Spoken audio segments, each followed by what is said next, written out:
thing I forgot to cover yesterday is I just get so excited about all this, and I really should just write notes and then go over it, is that, I mean, we're teleprompters for free. Sometimes it goes too far, obviously, with stuff that's so important. That's what's being prepared. That if they want to push it further, they want to keep pushing this Russia garbage, that's going to happen. Now, notice yesterday, and this is a big one, they came out and said, oh, we've delayed the briefing that Trump was going to get. Then they come out and say, oh, no, we didn't delay the briefing. He's just saying that. But if you go look at what was actually done, they have delayed it on the evidence of the Russian hacking that they won't even give Congress. Because it's a metaphorical hacking. They mean just politically through RT and stuff of influence the election. Well, I guess you could say that's true. But the Chinese and the EU and MSM and all the foreign money is 100 times what Russia might have done that way, if you call that any type of influence hacking. I mean, George Soros has been trying to overthrow Russia internally for a decade and admits it, not just the surrounding countries like we've seen the last few years with the Ukraine situation. So when I say they're starting to really falter and fall apart, that's because I really mean it. I think there's a lot of danger. They're going to still pull something. They've got a lot of rogue elements. It's not just, it's about holding Trump's surrounding people accountable and really pushing our populist agenda, not just here, but worldwide. Because if anything's influencing things around the world, it's the liberty movement, it's 1776 worldwide, it's nationalism, it's sovereignty, it's free market capitalism that is driven by the will of the people and by innovation. I mean, America is infiltrating Russia more than Russia's infiltrating us. Everybody knows that. Despite all the stuff that globalists have done to Russia in our name, they love our blue jeans, they love our culture, they love, James Dean and the whole 9 yards. Everybody knows that. So do the French. So does everybody. So America still has a lot of soft power with people around the world.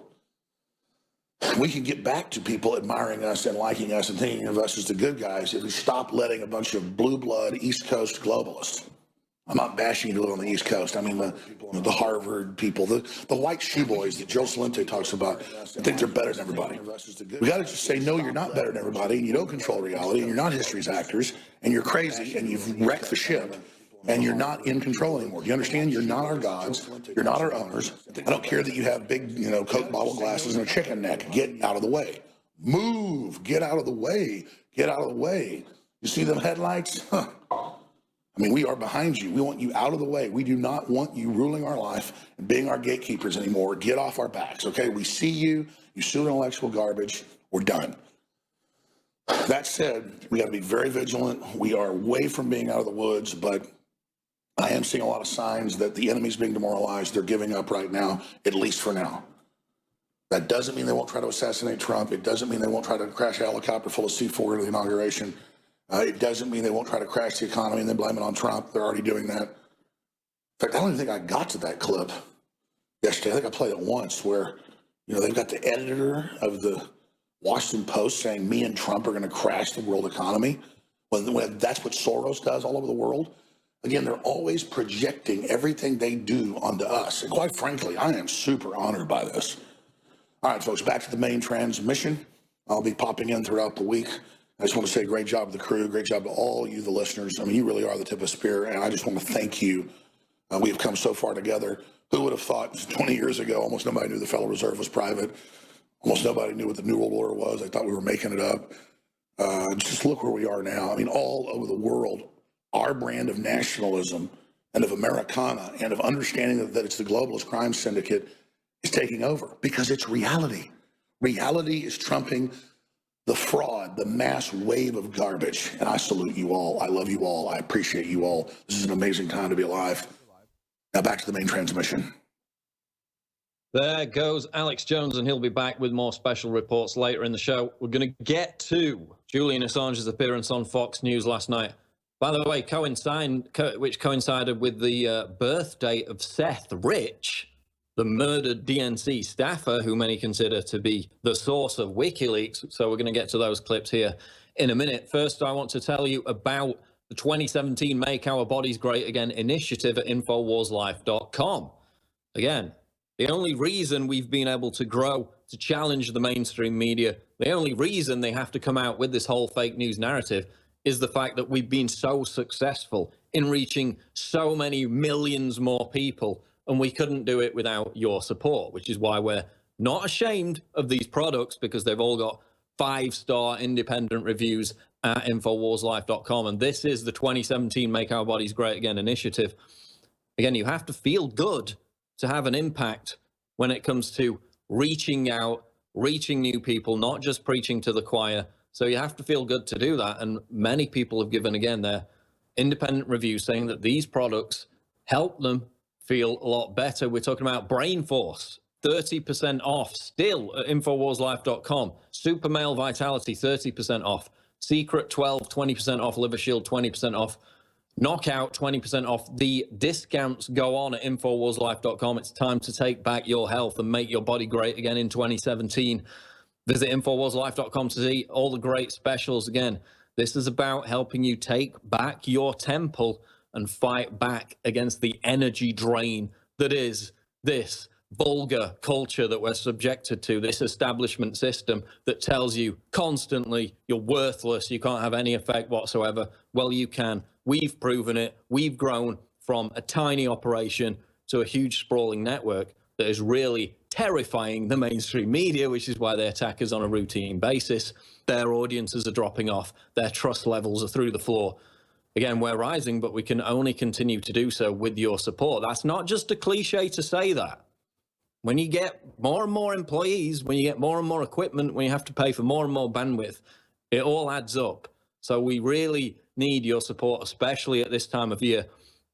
Again, after Christmas, by getting the products at InfoWarsLife.com. We don't take advertising from giant pharmaceutical industry companies that sell Prozac. We don't take advertising revenue from Middle Eastern dictatorships like CNN to produce puff pieces about how great their horrible countries are. We don't take $30 million from George Soros like Black Lives Matter. We don't take any of that. We rely on your support, which allows us to remain independent, and that is absolutely crucial. Again, all those great discounts are part of the Make Your Body Great Again initiative. InfoWarsLife.com for all those great products. Now let's go back to the news, of course. Julian Assange made an appearance on Sean Hannity last night, much anticipated. We're going to delve into some of these clips and then talk about it afterwards. Given the new hysteria about Russia that we're seeing once again in the media today, the first clip is Assange elaborates on sources and Russian hacking. Here it is. I know you want to protect your sources, and when you first told me on my radio show that it was not Russia, you said so reluctantly. Can I ask, take it one step further? Can you say that the source was within the United States? I don't want to constrain whether it was someone inside the United States, in the DNC, in the service providers that provide for the DNC, or outside, etc. I think we have already pushed it quite a lot. More than you would like. More than we would like by saying it's not a state party. That was necessary to do because there was a serious attempt to distract from the content of our publications with this Russian narrative. Now, our sources are interested in two things. They're interested in protecting their identity, but also not going through all that effort and risk to themselves only to have the publication undermined. Then what do you make of the President of the United States, and Donald Trump may, in the next 24 to 48 hours, contradict with whatever information he's teasing that he does have, but he made a decision to expel 35 Russian diplomats in 2 sites, imposed 12 sanctions against the Russian government, and the Russian President Putin responded by inviting children to a Christmas party and said he will wait to deal with the new president. Why would the president, you're saying that Russia did not give you this information. He is very closely suggesting that, in fact, they did. And he's wrong. So my question is, does he know he's wrong? And from your perspective, he has to know. He's playing games. He's playing games. He's playing games. He's dishonest. Fair? Is he lying to the American people? He's acting like a lawyer instead of being honest. So he's playing games by trying to suggest that Russia, quote, hacked the election, unquote, pretending that what's going on here is Russia hacking voting machines, for which there is no evidence, then suggesting without saying that our information was part of a plot to get Donald Trump elected. Once again, from our side, which we understand there's no evidence, but even James Clapper and so on coming out and saying, we don't know how WikiLeaks, we don't know when or how WikiLeaks got this information. So it's a construction to try and erect the topic that Donald Trump is illegitimately elected. So what is the reaction to this, the frothing hysteria from the fake news media that we see today, and even people like Paul Ryan? This is out of the Washington Times. Paul Ryan calls Julian Assange a sycophant for Russia. And again, this is a narrative that we've heard over and over again. Because Assange had a show on Russia Today 4 years ago, 8 episodes, that means he's working for the Kremlin. Okay, how many times have I been on RT? How many times has Alex Jones been on RT? How many times have they asked us to be on RT? Dozens and dozens. Does that mean we're taking paychecks from the Kremlin? No. It was a forum, it was a platform that he used, okay? The fact that Assange appeared on RT is not proof that Russia hacked the presidential election. You're going to have to do a bit better than that. This is his quote. This is Paul Ryan talking about Julian Assange. I think the guy is a sycophant for Russia. He leaks, he steals data and compromises national security. Okay, so Paul Ryan is calling the head of an organization called WikiLeaks. His main charge is that he, quote, leaks. Right, okay, bombshell insult there from Paul Ryan. The clue is kind of in the name, you know, WikiLeaks. So again, no evidence whatsoever. Absolutely, literally zero evidence that Julian Assange is working for Russia. Yet Paul Ryan comes out with this quote. Again, this is out of USA Today. Trump cites Assange claim about US hacking, about Russia hacking. They quote Senator Charles Schumer, Democratic New York. So even for a practical, supposed hard-nosed businessman, he's really being dumb to do this. They then quote Senator Tom Cotton, Republican from Arkansas, who said, quote, I have a lot more faith in our intelligence officers than in people like Julian Assange. So again, you have WikiLeaks, a 10-year track record of accuracy versus the US intelligence community, which has a multi-decade track record of deception and lies. And that's not a surprise, given that's their whole raison d'etre, right? You know, a track record of saying that arming the moderate rebels in Syria is the best, most logical way to topple Assad. Oh, no, it's not going to lead to the rise of jihadist groups. It's not going to lead to the rise of ISIS. Oh, wait, we found out that that's exactly what they intended it to be. That was the whole agenda back in the first place. That's why they were selling arms out of Benghazi to build up these rebel groups. Oh, but the intel said we could arm the moderate rebels and all would be hunky-dory. Again, their track record is deception, is lies, is chaos, is bloodshed. Julian Assange, his track record, and he's pleased people on the right with Trump, he's pleased people on the left with his organization's releases about the Iraq war. So he doesn't have a dog in this game. And their credibility has an absolutely perfect track record, yet still we see this complete hysterical freakout about Russia backed by zero evidence. We'll be back on the Alex Jones Show Live. Don't go away. More than 20 years ago, when I started InfoWars, I was a fitness addict. As time went on, my metabolism slowed down. I quit working out. I was working 18 hours a day, and I gained right at 100 pounds. I started to exercise really hard again, and I started to try to eat healthy. Started taking third-party supplements. Started seeing some more gains.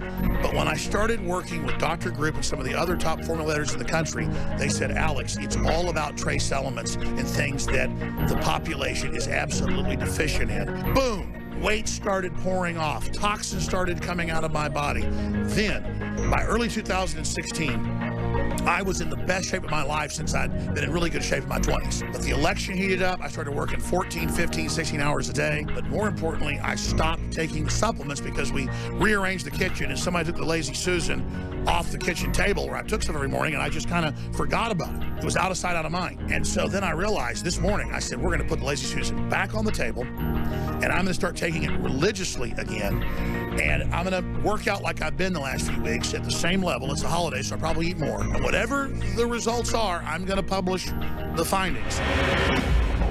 I put the Lazy Susan back on the table. I'm religiously taking the products. And in just 1 week, I thought I'd lose 2 or 3 pounds. I've lost 5 pounds religiously taking just, 4 or 5 of the products. It's amazing. InfoWarsLife.com products are incredible. Go read the 5-star reviews for yourself. And to be clear, I'm exercising the same amount. It's the holidays, so I'm eating pumpkin pie, pecan pie. I ate a candy bar last night. I mean, quite frankly, I eat more junk during the holidays like everybody else. So I'm eating worse. But because I've got these trace elements, or whatever it's doing in DNA Force and X2 and Super Male, I have lost 5 pounds. It's incredible. I thought I might lose 10 to 15 in a month. If this continues, it'll be 20. But generally, it's more dramatic up front. This is an experiment. Everybody's watching. We'll see what happens. This is part 2. Well, here we are. Another week has passed. If memory serves, I lost 5 pounds the first week, 3 pounds the next, and only 1 pound this week because it's the holidays, there's fudge, there's candy, it's everywhere, and I've been picking out eggnog, you name it. This is the worst time of year, but usually you're gaining weight. I've lost a pound. So we're now up to 9 pounds, and I've only got, a week and a half left or so until we see what happens with this experiment. But I'm pretty happy with 9 pounds, but I want to lose 5 or 6 more. But as I said, I'm working out less, I'm eating more, I'm taking the supplements, I'm losing weight. Whatever it's doing to me metabolically is amazing. Let's see what happens next week.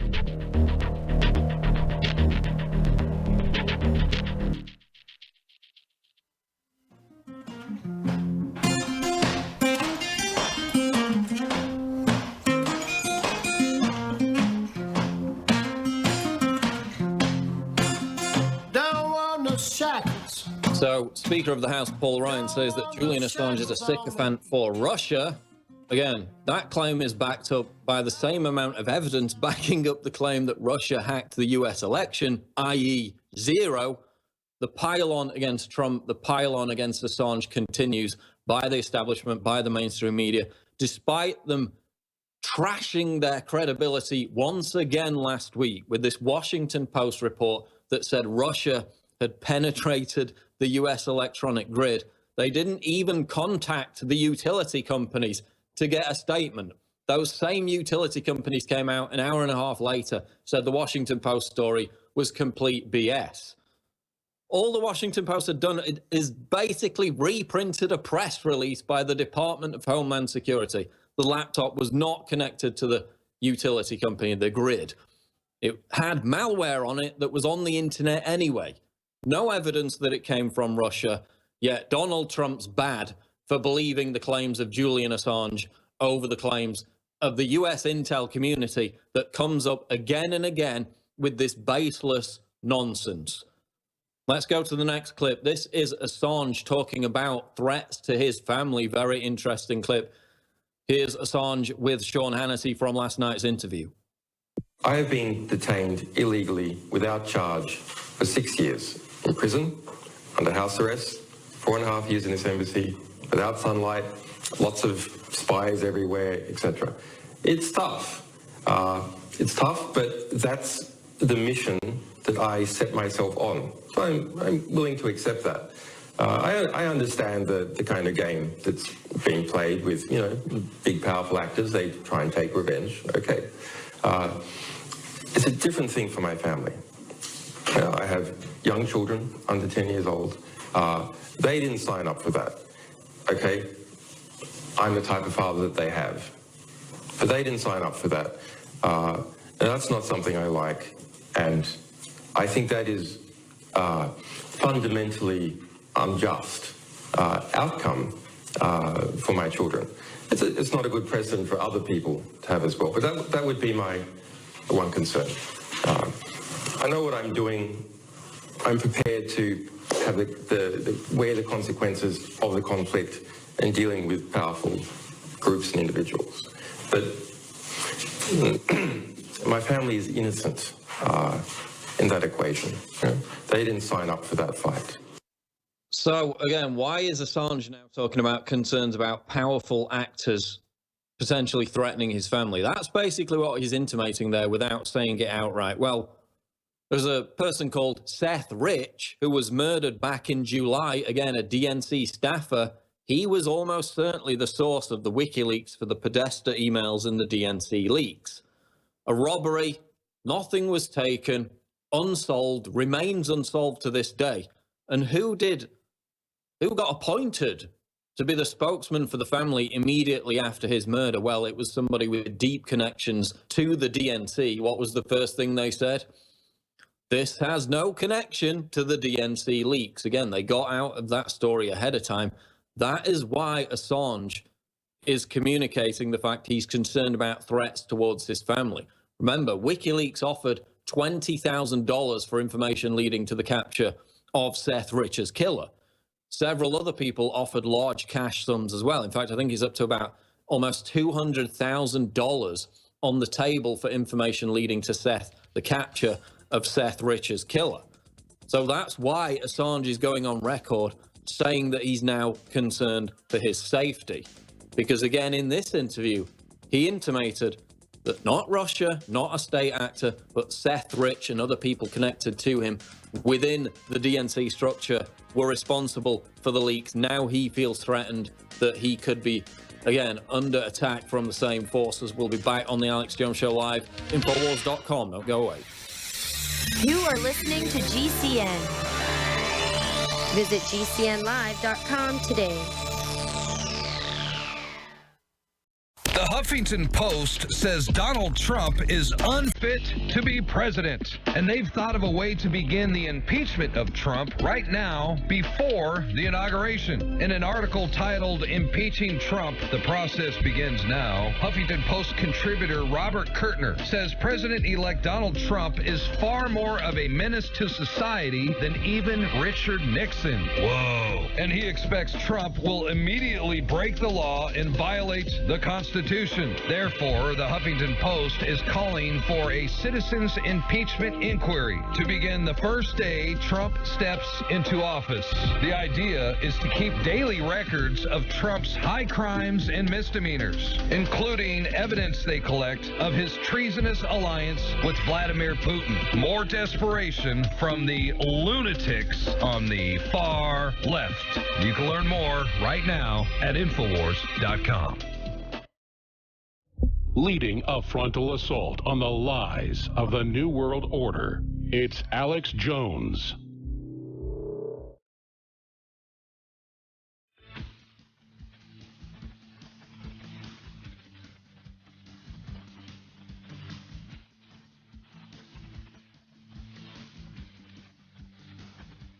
Big Brother, mainstream media, government cover-ups.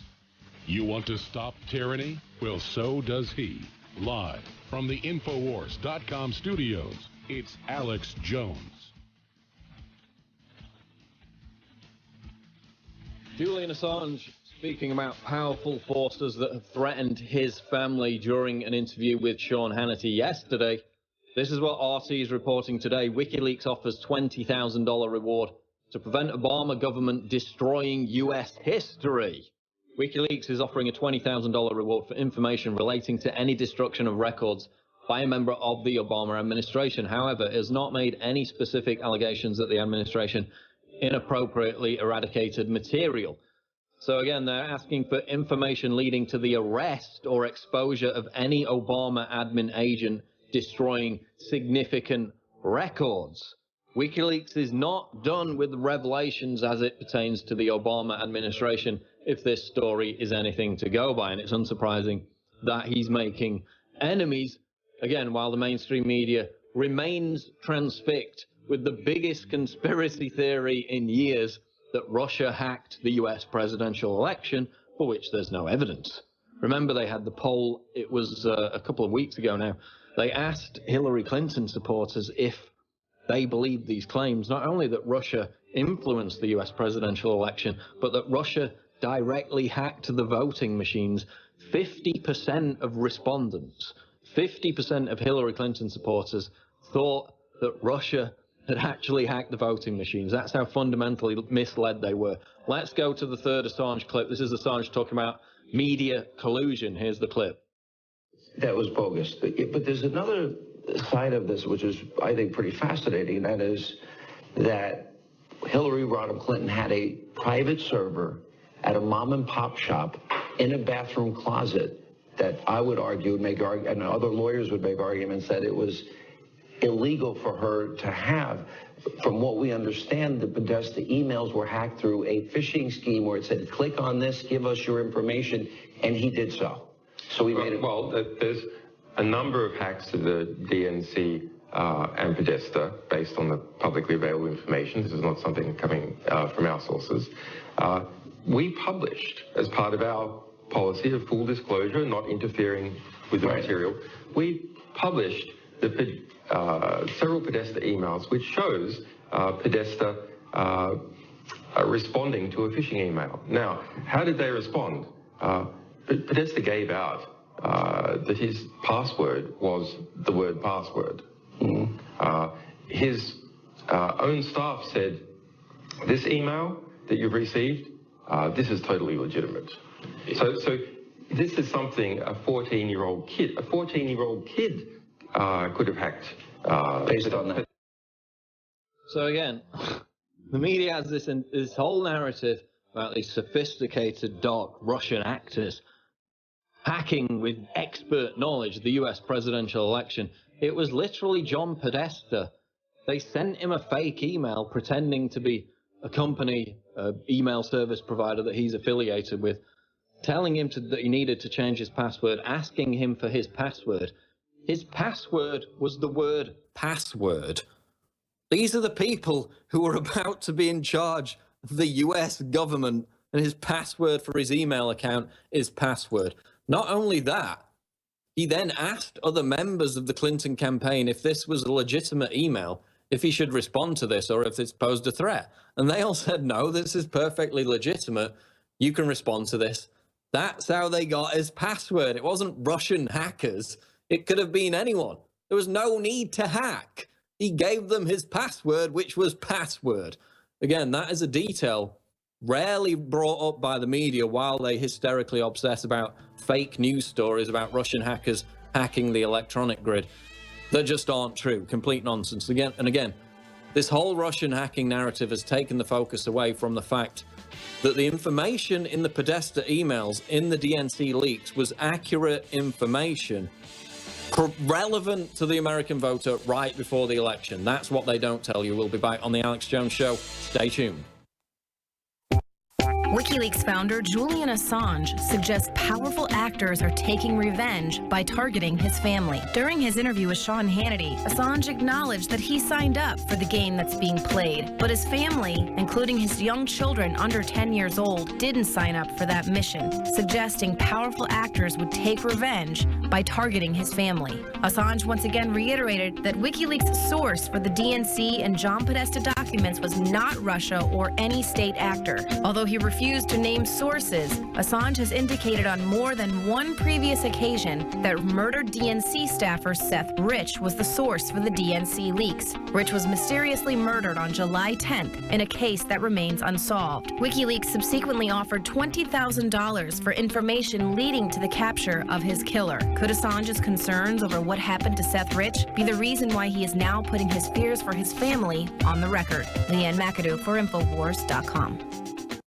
Electrify your day with Secret 12. It's like lightning in a bottle. We all have days in which we just can't seem to perform at the level we'd like to. InfoWars Live Secret 12 is designed to naturally energize your body and mind with 2 great tasting and super high quality forms of vitamin B12. Proper vitamin and nutrient intake is essential to keep your body functioning at optimum levels. The reality is, it's hard to take in the proper amount of vitamins we need each day with our modern diets. Secret 12 by InfoWars Live is an easy way to naturally naturally upgrade your vitamin B12 intake and support your body's natural systems. It pairs 2 forms of vitamin B12 into one explosive formula. Vitamin B12 supports healthy energy levels through red blood cell formation and aiding in the body's natural processes, but it also assists with many other functions of the body. Electrify your mind and body and take your health to the next level. Experience the power of Secret 12 at InfoWarsLife.com. That's InfoWarsLife.com.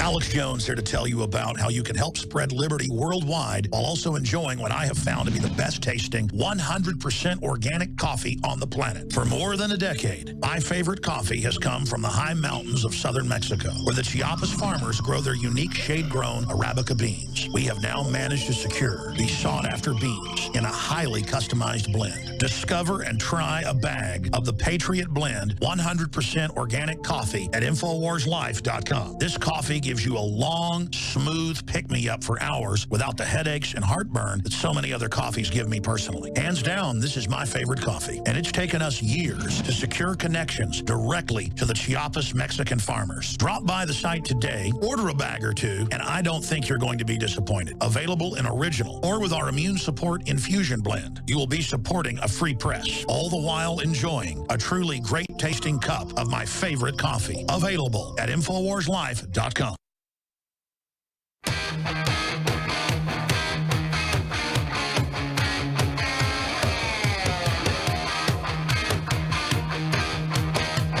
Waging war on corruption. It's Alex Jones coming to you live from the front lines of the Info War.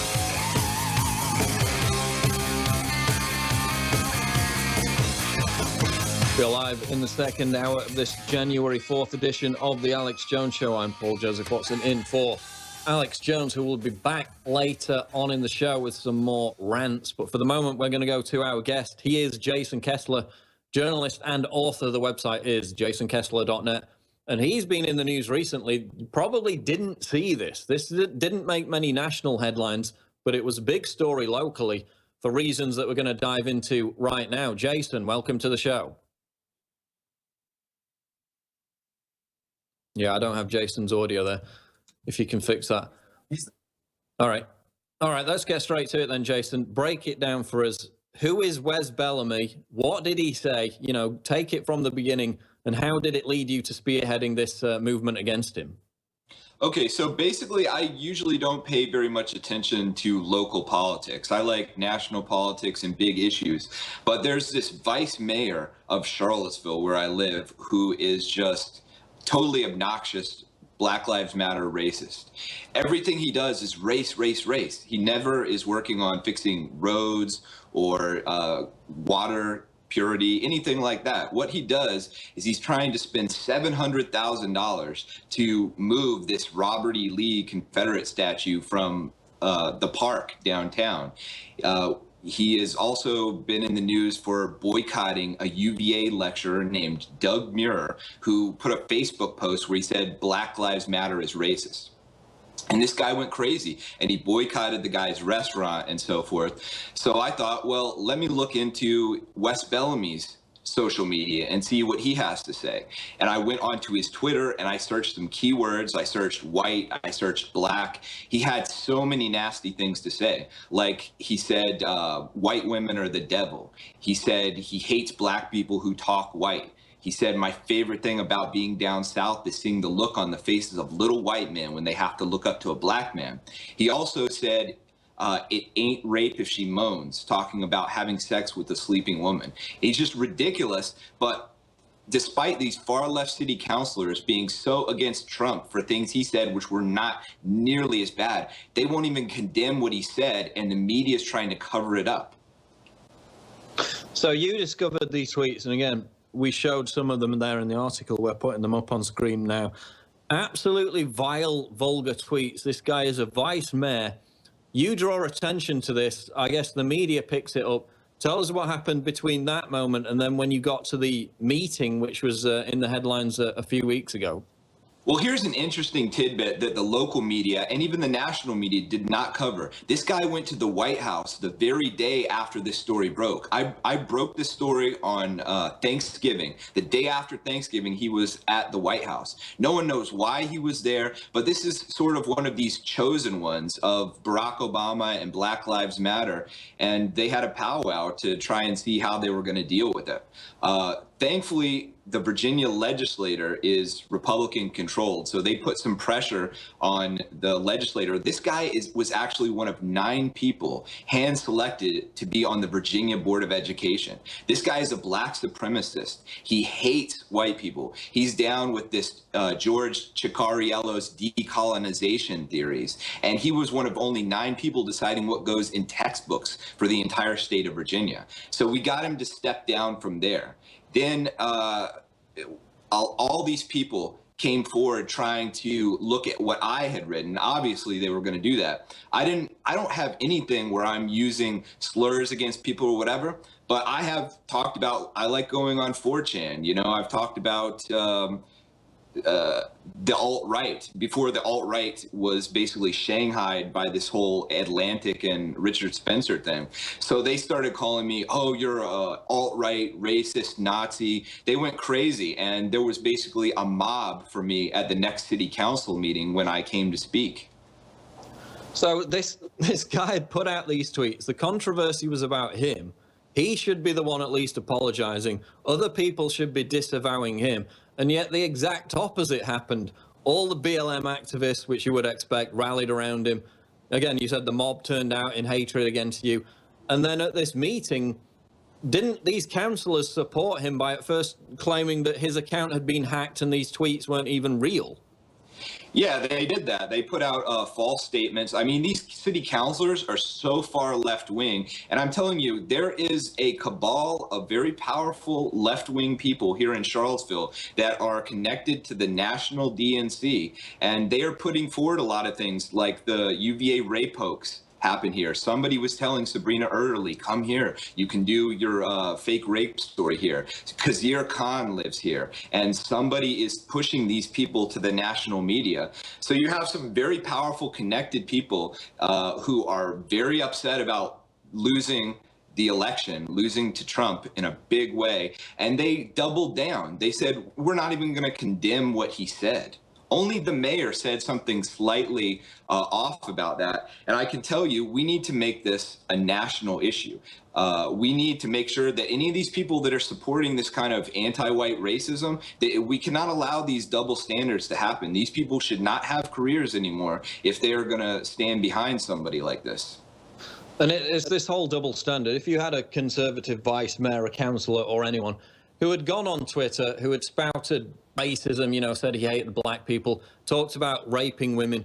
I mean, you can say, oh, it was just a joke, but then you've got to have the same standard for both sides of the equation. If the shoe was on the other foot, that guy would have been fired, would have resigned within hours of that controversy breaking out, because it would have been picked up by the mainstream media nationally.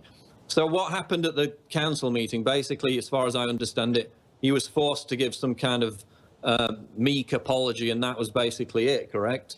Yeah, he gave a meek apology, and he didn't, and they just ignored the thing, and they tried to go on with business as usual. And let me talk to you a little bit about your point, which is a good point. If even one of those tweets had been said by a white person, for instance, he said white women are the devil, that one's one of the more mild tweets. If a white person had said black women are the devil, he would be gone. He would be finished everywhere immediately.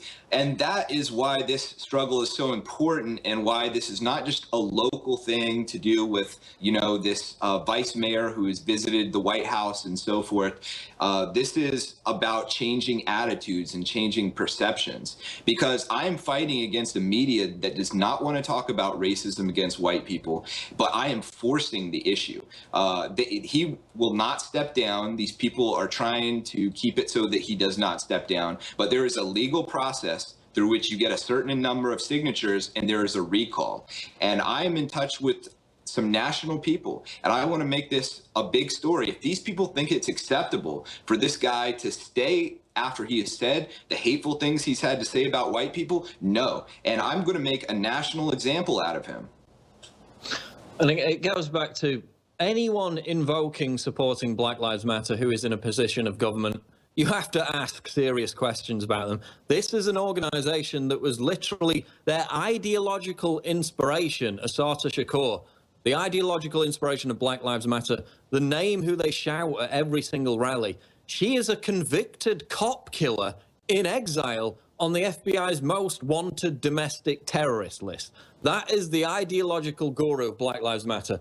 They chant for dead cops routinely. We've played the videos. We saw what happened in Dallas. We saw what happened in Baton Rouge. This is, at the least, a domestic extremist organization, if not a domestic terrorist organization. This is an even more virulent form of the Weathermen. They've encouraged, they've inspired violence. We've had dead cops, both black and white, because of this rhetoric. So again, it's absolutely unconscionable that Obama has allied himself directly with this movement, that even to the point now it's so ingrained in the culture, they've got their own emoji on Twitter, for God's sake. Imagine if a white supremacist group whose ideological inspiration was Timothy McVeigh, the Oklahoma City bomber, was this active. Would they get support from the establishment, from the mainstream media?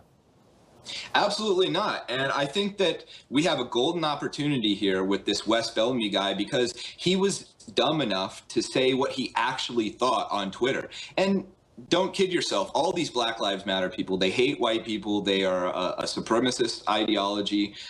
They are people who are very violent and cause riots and so forth. So what we have here is an opportunity where one of them has revealed himself. This is a powerful guy. He's got organizations that he started, like 100 Black Men. You know, it's a racial solidarity group. And this is something that he's exploited his entire career, is this sort of black supremacist ideology. So I think that what we want to do is we want to make Wes Bellamy the poster boy for Black Lives Matter and show them. And you have on the screen right now a tweet that he made about Thomas Jefferson. He's not only trying to take down the statue of Robert E. Lee. This guy and his Black Lives Matter cohorts want to go after all of our history. They want to destroy the history of Western civilization. Charlottesville, Virginia is basically known as the home of Thomas Jefferson. His Monticello is here. He started UVA. This is the guy who is responsible for the Declaration of Independence, the Bill of Rights. This is where all of our human rights in this country and freedoms come from. And what they want to do is reduce people like Thomas Jefferson to villains, as caricatures of the evil slave master. And he has a tweet where he's saying Thomas Jefferson is next. And don't kid yourself, that's what all of these people want to do. They want to get onto the Virginia Board of Education, and they want to push this stuff. White people are the only ones who are racist, and look at colonialism and white people and slavery. And they try and portray it in a very false way, as if we are the only ones who had slaves. We are the ones who ended slavery. And we're going to get more into that after the break with Jason Kessler of jasonkessler.net. Going to go on to talk about how basically they've made anti-white racism trendy in the culture, and if that is about to be overturned. We'll be back live on the Alex Jones Show. Don't go away.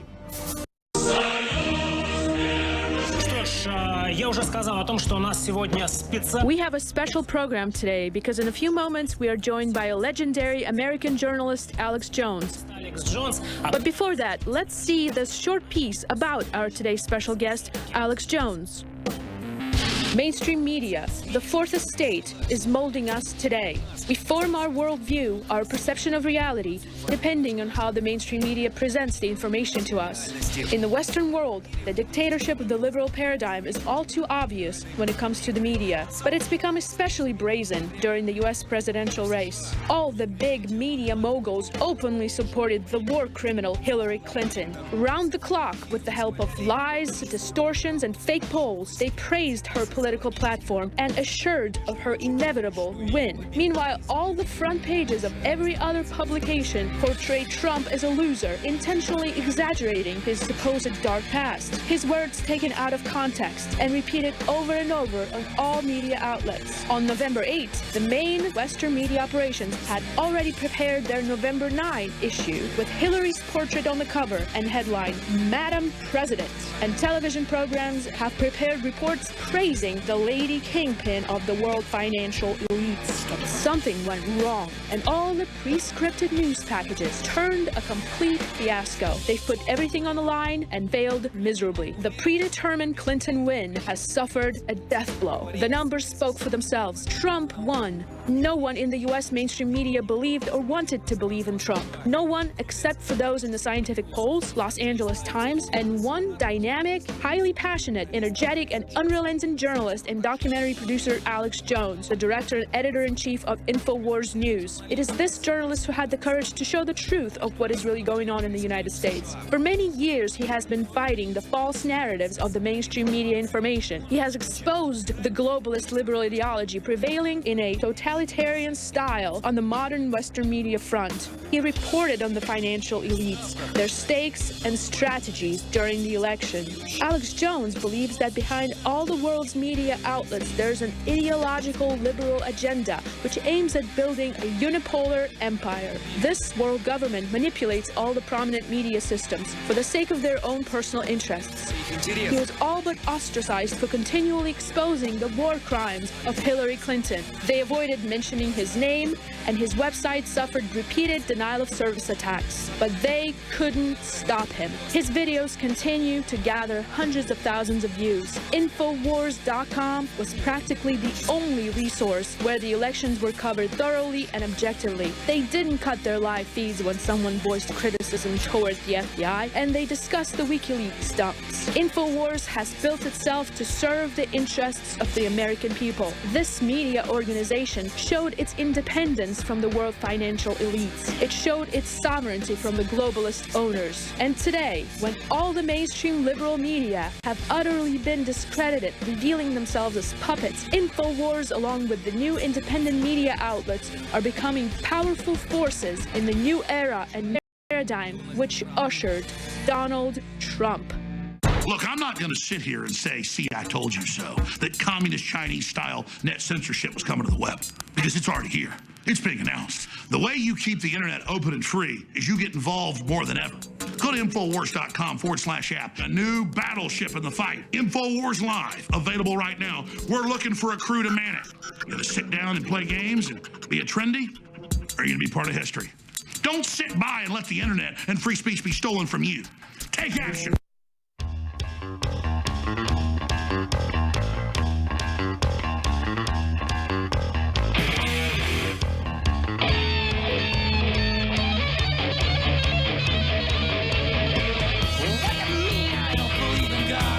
We are back on the Alex Jones Show Live talking to Jason Kessler, who is spearheading a movement to unseat Wes Bellamy, the vice mayor there in Charlottesville. Again, this extraordinary double standard on the left. Whenever a conservative, whether in government or not, even if it's somebody in entertainment or whatever sphere, tweets something mildly offensive, the outrage mob is sicked upon them instantly. They must instantly back down and apologize. And even then, in fact, what you see mostly is when they apologize, it only gets worse. Then they smell blood and seek even greater consequences. But on the left, again, these councillors rallied around this guy, despite these absolutely vulgar tweets about women, about white people, flagrantly racist, actually sexist tweets. What did his fellow leftist colleagues do? They rallied around him. They tried to claim that his account had been hacked. They had to back away from that ridiculous excuse, and still they support him. Jason, we're going to talk about the Drexel professor in a minute, but wasn't there one of the councillors at this meeting who even tried to suggest that you were making a death threat against Bellamy because you said your days are numbered in a political sense? Yeah, so I have this petition, and he's going to get out of office.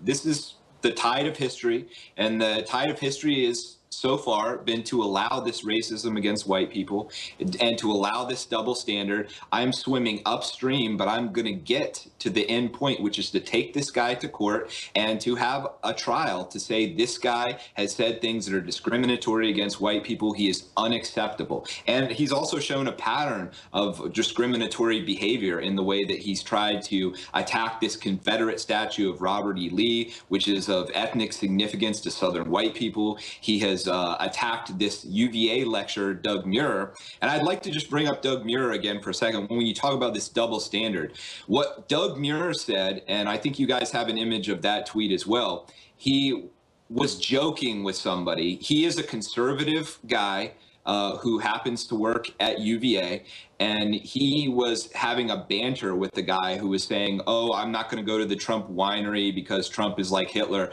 So this guy said, well, Black Lives Matter is racist. They're the worst since the Klan, you know, kind of using a little bit of hyperbole there, even though I agree with the premise that Black Lives Matter is racist.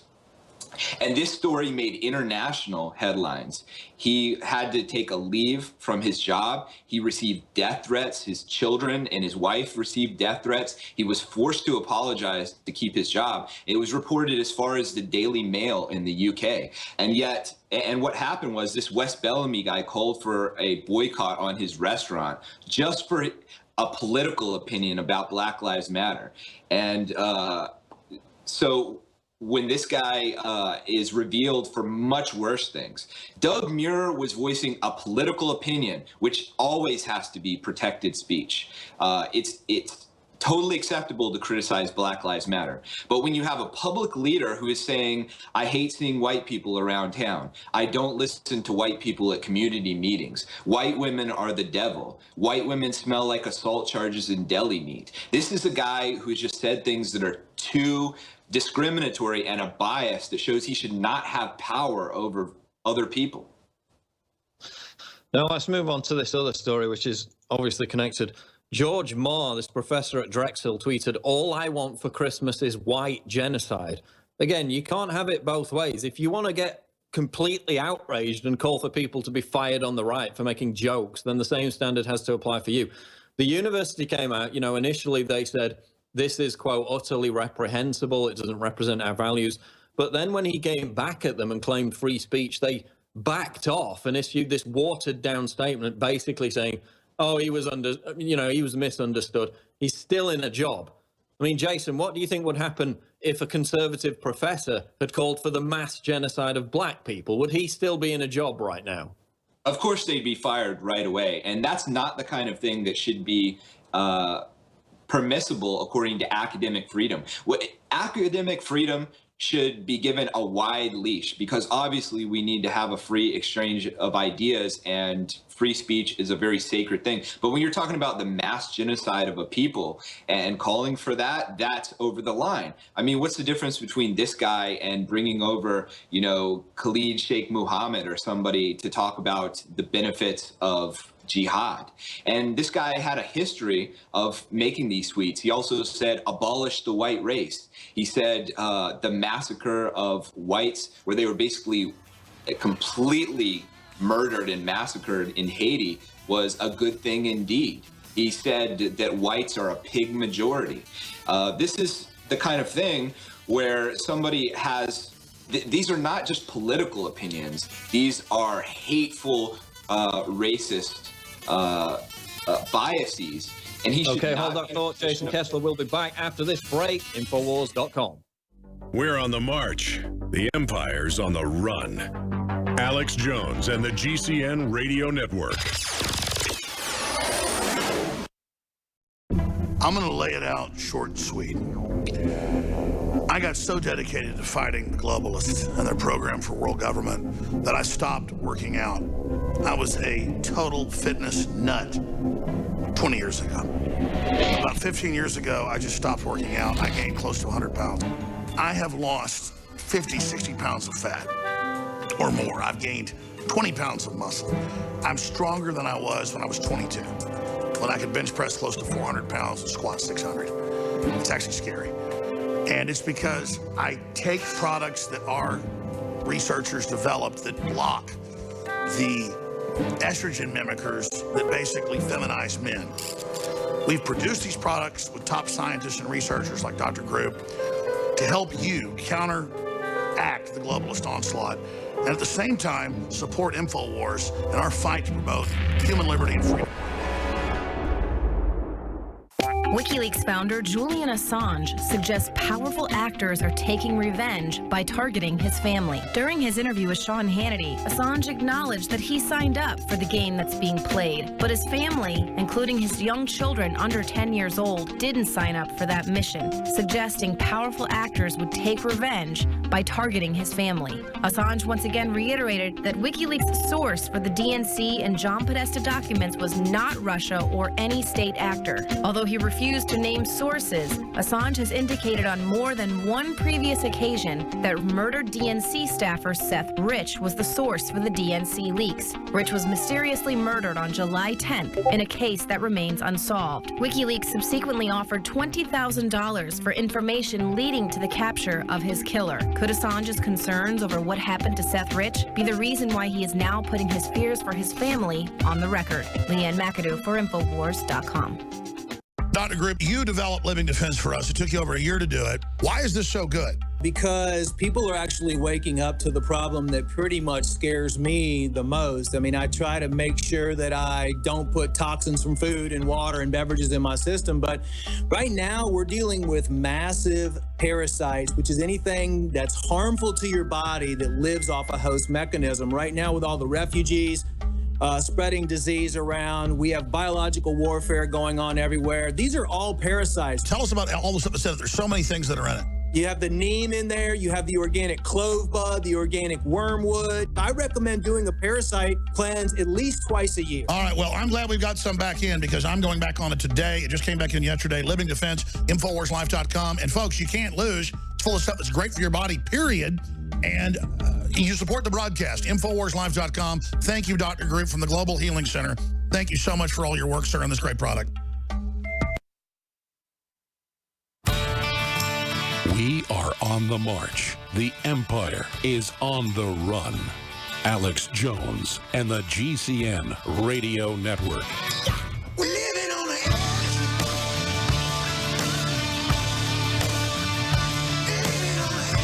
We are back live on the Alex Jones Show. It's Paul Joseph Watson in for Alex Jones. We're going to go back to our guest here in a moment. But first, I want to tell you about an exciting new product we have at InfoWarsStore.com, exclusively available. It's tactical nanotechnology body armor. Again, the government's preparing, the government's buying riot gear, they're stockpiling food. But if you do it, you're a kook and you're a conspiracy theorist. Over the past year, InfoWars has been working with some of the top special operators in the United States to source you the absolute highest quality and affordable body armor out there. Our team of former Blackwater operators and Army Rangers analyzed and tested hundreds of different body armor technologies for their stopping power and safety. And we've teamed up with National Defense Laboratories to bring you an advanced nanotechnology body armor that until now was only available to the US military and law enforcement. So this is cutting edge. It's an exciting new product. It is tactical nanotechnology body armor, again, exclusively available at InfoWarsStore.com. The government's preparing by buying this kind of product. You know, we have people across Europe buying whatever they can get their hands on, pepper spray or whatever. This probably would be illegal over there because of the strife that's unfolding in countries such as Germany and Sweden.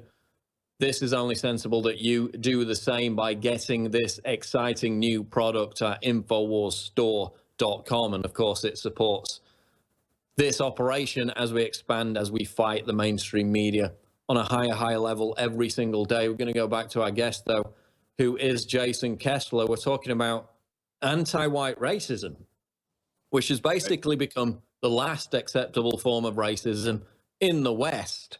We had this Wes Bellamy, this vice mayor, tweeting out all these vulgar tweets about hating white people, misogynistic rape jokes. Again, all the left rallies around him. You look at someone like Justine Sacco. This was a woman who made a tweet which was a joke, and it was actually an homage to white privilege. It wasn't even a racist joke. She was absolutely crucified. She got on a plane, made a tweet. By the time she got off the plane, her entire career and life was destroyed. That's the difference. Now we have MTV, of course, coming out a couple of weeks ago with this resolutions for white guys, New Year's resolutions for white guys video. The backlash to that was absolutely intense, suggesting that people are finally getting sick to the back teeth of this fetishization, this trendiness of anti-white racism. They've made it acceptable up until now, Jason.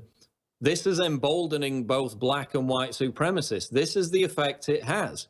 The people on both ends of the extreme are only further radicalized, further proven right, in a sense, by all this casual anti-white racism. What do you think is the actual agenda behind this? I mean, how do we deconstruct this fable they've created that it's impossible to be racist against white people, right? Because that's basically what they've framed it in. They've said, oh, white people have institutionalized power, even though to a greater extent they don't.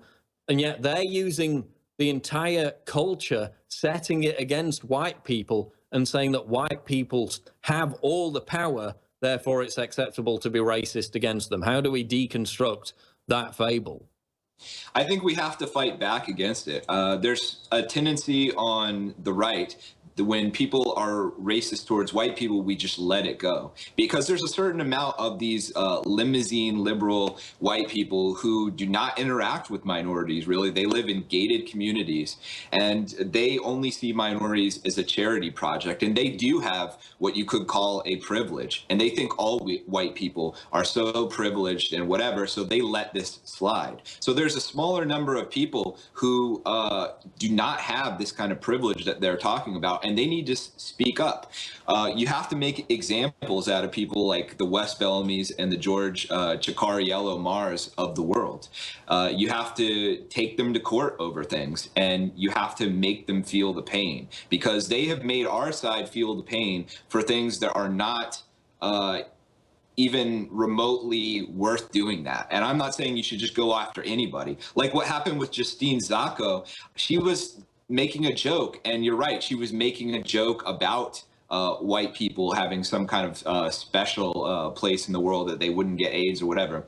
And people didn't understand the joke, and they hounded her and they got her out of there. So I'm saying when we have a legitimate target, when we have somebody who is clearly very virulently racist against us, we have to demand that they are not going to be teaching our kids in school, and we have to demand that they are not going to be our politicians.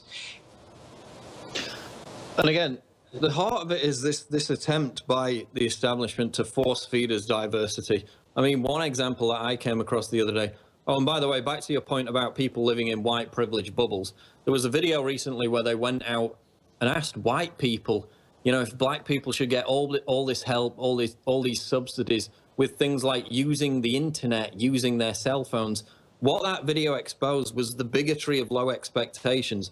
These white people thinking that they should surround themselves and, you know, bow down and worship white privilege, actually made out that black people were completely stupid. They didn't know how to operate cell phones. They needed help with absolutely every little aspect of their lives. So it actually creates more racism. It creates that bigotry of low expectations where these leftists are so manipulated into white guilt that they're literally insulting towards black people by saying that they need help with absolutely everything. They need, you know, help operating their cell phones, connecting to the internet. I thought that was a good expose.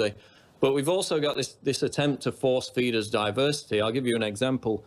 The BBC in the United Kingdom, the television station, they have a station ident, which for the last 10 years or so has been, for example, 8 whales seen swimming in a circle. They always use a circle for the station ident. So, you know, it's either 8 whales, it's 8 flags flying. Now they've decided that they're going to be culturally diverse. And for example, it's going to be 8 people in a Zumba class in a town called Bristol in England. Now, the problem with that is, you know, Bristol, England is still, what, 85, 90% white. You look at this station ident, it's 2 white people, you know, 2 black people, 2 Muslims. It's not even accurate.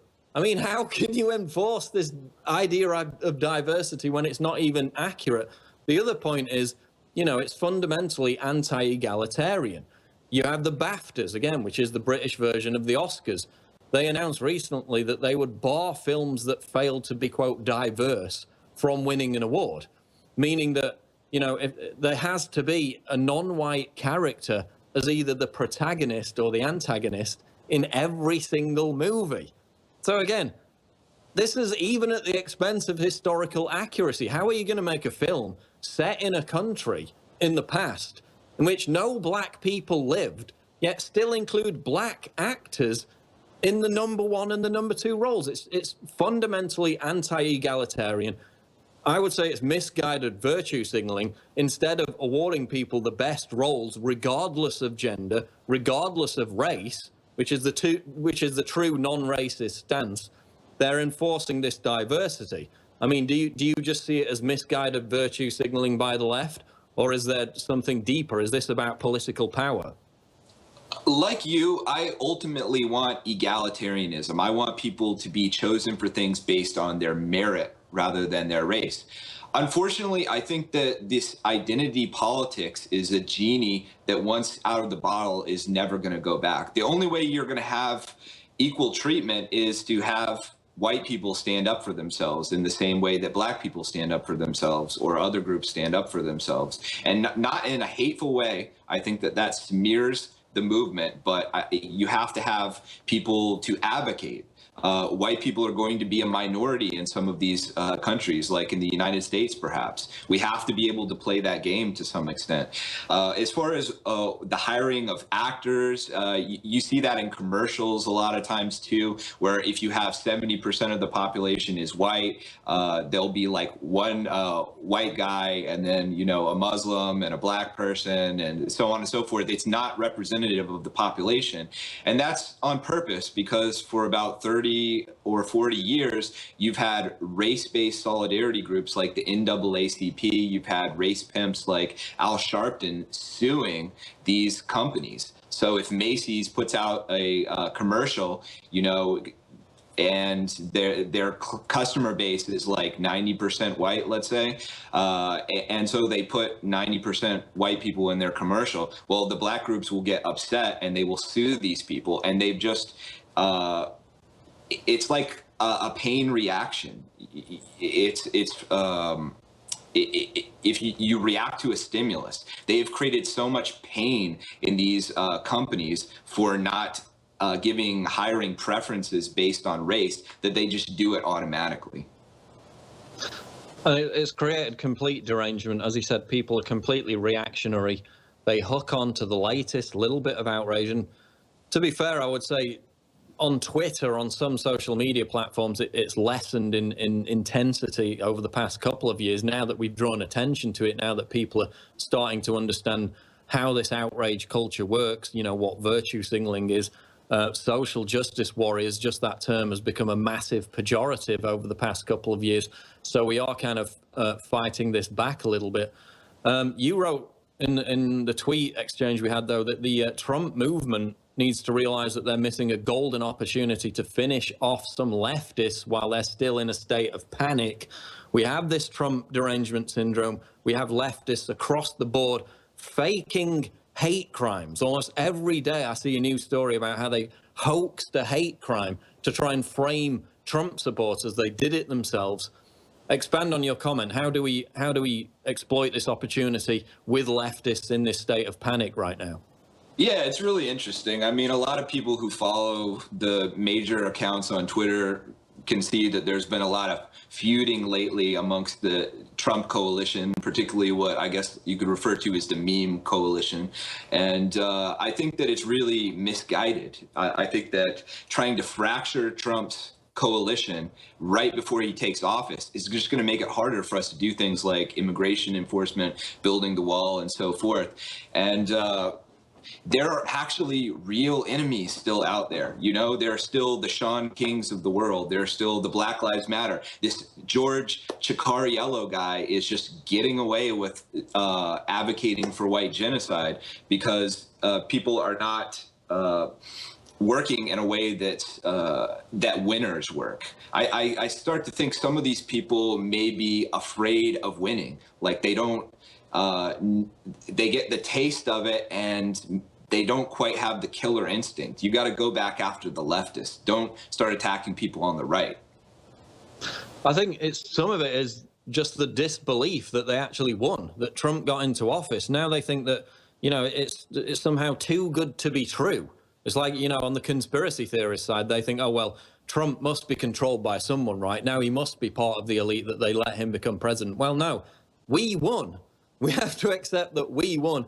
That brings us new responsibilities, but there has been a lot of infighting that went with it immediately after Trump won the election. We had this Richard Spencer thing.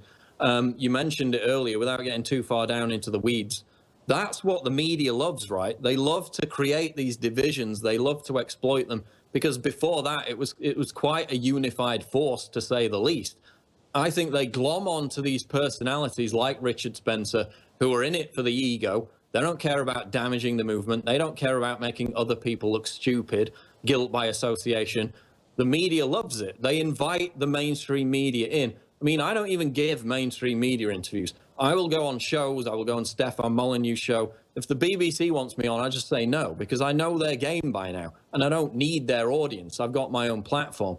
But you have certain personalities that just want all the attention. They want the ego boost. They don't care about, you know, literally getting up in front of people and saying, Heil Trump, while his slobbering, demented fans give Sig Heils, and then they don't even care about how that looks in the media. Listen, even if you believe, which I don't, and there's a vocal minority out there, that Jews control the world, these Holocaust deniers or whatever, even if you believe all that, fine, whatever. I think you're completely wrong and it's damaging, but at least you must accept that getting up in front of the Atlantic, in front of news cameras, and aggressively Sig Heiling at these events doesn't look very good, right? It's not great optics in doing that. I mean, what's your take on that? Yeah, I think that's right. You know, the speech itself, I didn't think that there was anything wrong with the speech. It was a pretty boilerplate speech. But doing the Sig Heils, I mean, that was really dumb. The people in the audience shouldn't have done that, because you're just going to be stoking fear, and you're going to be putting stigma on some of the good ideas that he has. And personally, if I were him, I would have said that the Sig Heils were dumb. I mean, I think they were doing them just in a sense of humor, but it's not a sense of humor that translates outside of the internet. You're going to scare the shit out of people when it's the front page on the Atlantic. I mean, I thought it was ridiculous. Obviously, it led to Trump having to, in front of the media, disavow the alt-right entirely, when, in fact, the alt-right now has several different divisions. If you look at a website like, you know, the Reddit, the Donald Reddit, and you compare that to something like 4chan, completely different audience. And that distinction has not been made in the mainstream media. They've taken this, they exploited it, they created it in a way, then they used it to make Trump disavow the alt-right. And I just think it was a massive defeat for us, and that can be blamed on certain people. But we've come to the end of the show. Jason, just tell people where people can sign your petition and how they can find you on Twitter.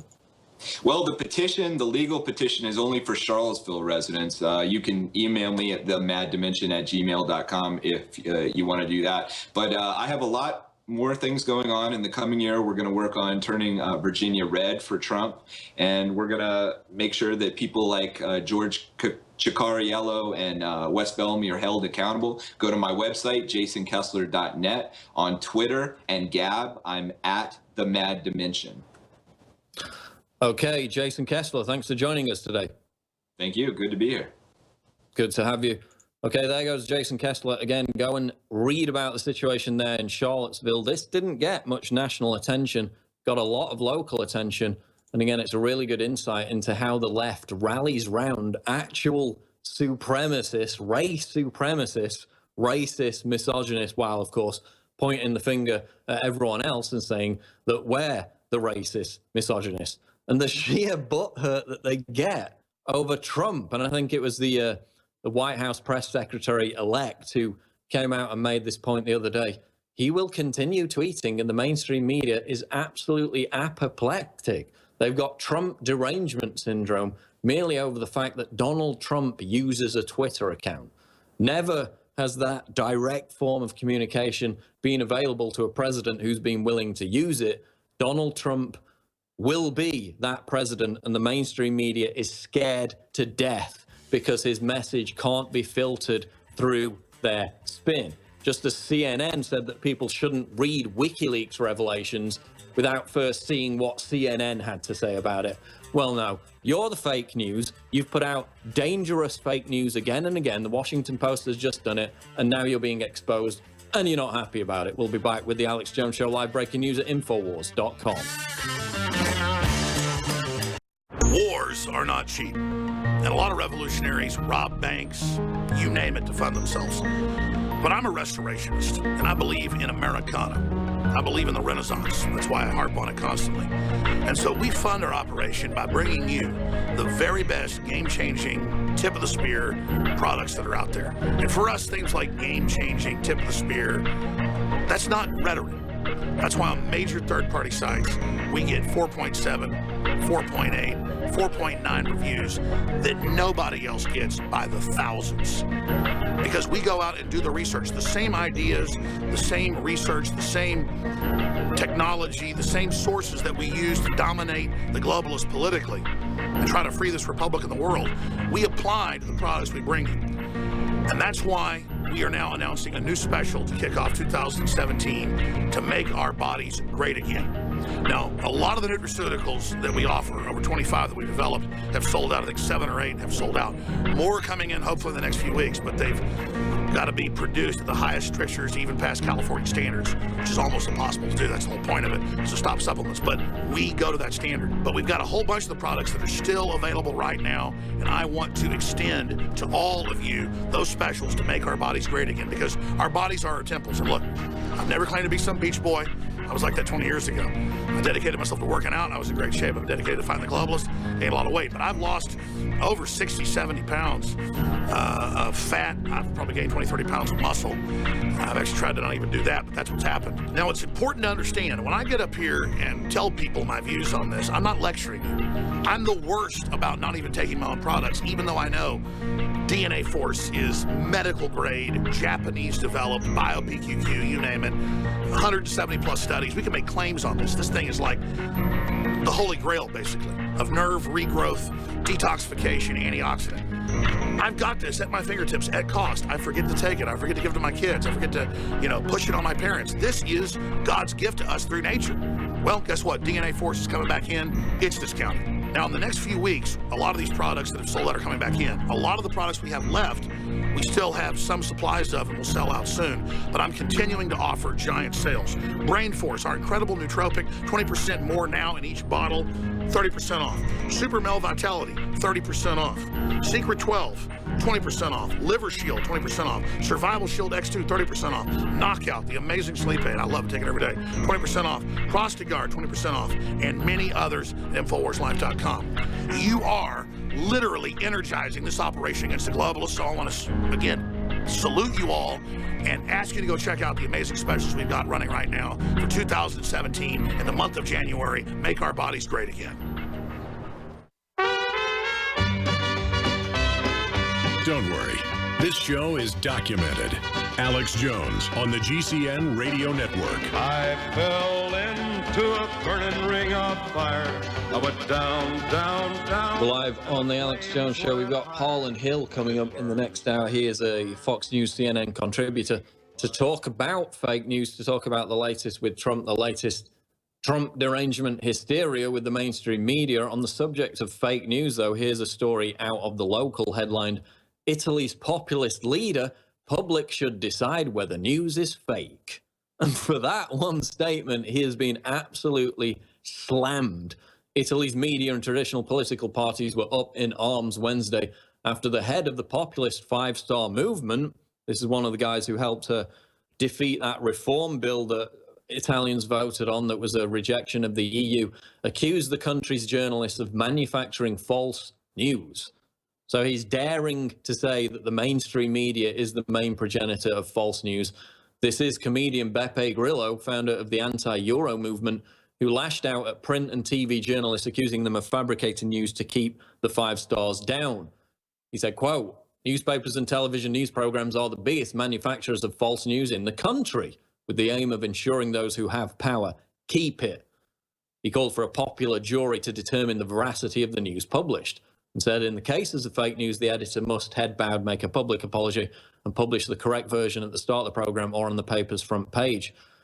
So all he did was accuse the mainstream media of being the main progenitor of fake news and say that basically a popular jury of the people, not of extreme leftists hired by Facebook like Snopes.com, that a jury of the people should be responsible for determining what is fake news and what isn't. And for this, he was called a fascist. This was the response. Again, the article continues, the media world was enraged. The news director of private TGLA7 channel, Enrico Mentana, said he would sue the comedian. So he writes a blog post accusing the mainstream media of lying. The response is that he's a fascist. And now this TV channel owner, is going to sue him. He said that Beppe Grillo was encouraging the lynching of all journalists. Really? The opposition Five Stars was running neck and neck with the ruling centre-left Democratic Party before Matteo Renzi's downfall last month, and is campaigning hard for the next general election, which could be held in the coming months. So again, this is a populist movement, a threat to the establishment. The leader of it in Italy comes out and says the mainstream media is responsible for fake news. How dare they try and censor us? We should have a people's jury to determine what is real and what is fake news. Well, according to Stefano Esposito, another politician there in Italy, he said what Grillo is proposing is fascism, and those who play it down are accomplices. The centre-right Forza Italia party, founded by ex-Prime Minister Silvio Berlusconi, said Grillo wanted a mini Cool Pop 2.0, a reference to the propaganda and censorship ministry under dictator Benito Mussolini. So that's not an overreaction at all, is it? He says that the mainstream media lies sometimes and puts out fake news, that people should decide, not governments and corporations, what represents fake news. For that, he's trying to bring back something that a dictator had in Mussolini. He's a fascist, and that he's encouraging the lynching of all journalists. Again, doesn't that really prove his point that he made initially, that the mainstream media is the main progenitor of fake news, giving that absolutely hysterical overreaction to Italy's populist leader, saying that the public should decide whether, quote, fake news is fake or not. Now we have the EU telling Facebook they will fine them thousands of dollars a day if they don't remove, quote, fake news within 24 hours. Who's in control of determining what's fake news? The far-left bias website, Snopes.com. Absolutely incredible. We'll be back with the third hour of the Alex Jones Show, breaking news at Infowars.com. Stay tuned. Thank you for listening to GCN. Visit GCNlive.com today. People have asked me for 20 years, Alex, why don't you have firearms and firearms accessory sponsors? And the answer is, it's a minefield. Well, in 2016, things changed. And Tennessee Arms, that is the founders, the inventors, the leaders, they defended it in court, of the resin lowers with the brass inserts that in many cases go further than even aluminum or steel manufacturing. 30 to 60,000 rounds by third-party reviewers. This is the best system out there, and we're talking a third the price of leading competitors. This is how it works. You order customized or straight from the factory, however you want it. It is shipped on the next business day to you and your family, and a percentage of the profit goes to fund the defense of this republic. You cannot lose. You're funding the info war. You're getting the highest quality product, the most tested, the most durable, the most certified, the most believed in. You need to have this true piece of America ready in minutes. Leading a frontal assault on the lies of the New World Order, it's Alex Jones.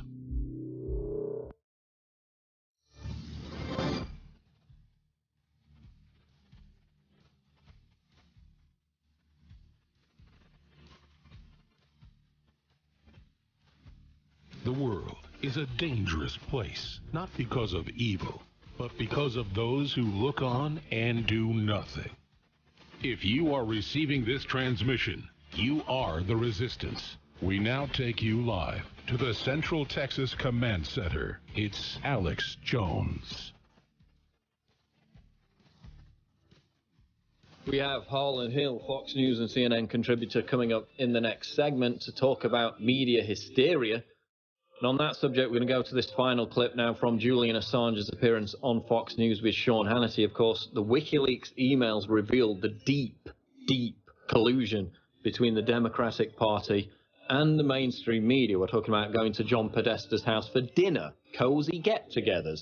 We're talking about handing Hillary Clinton debate questions in advance.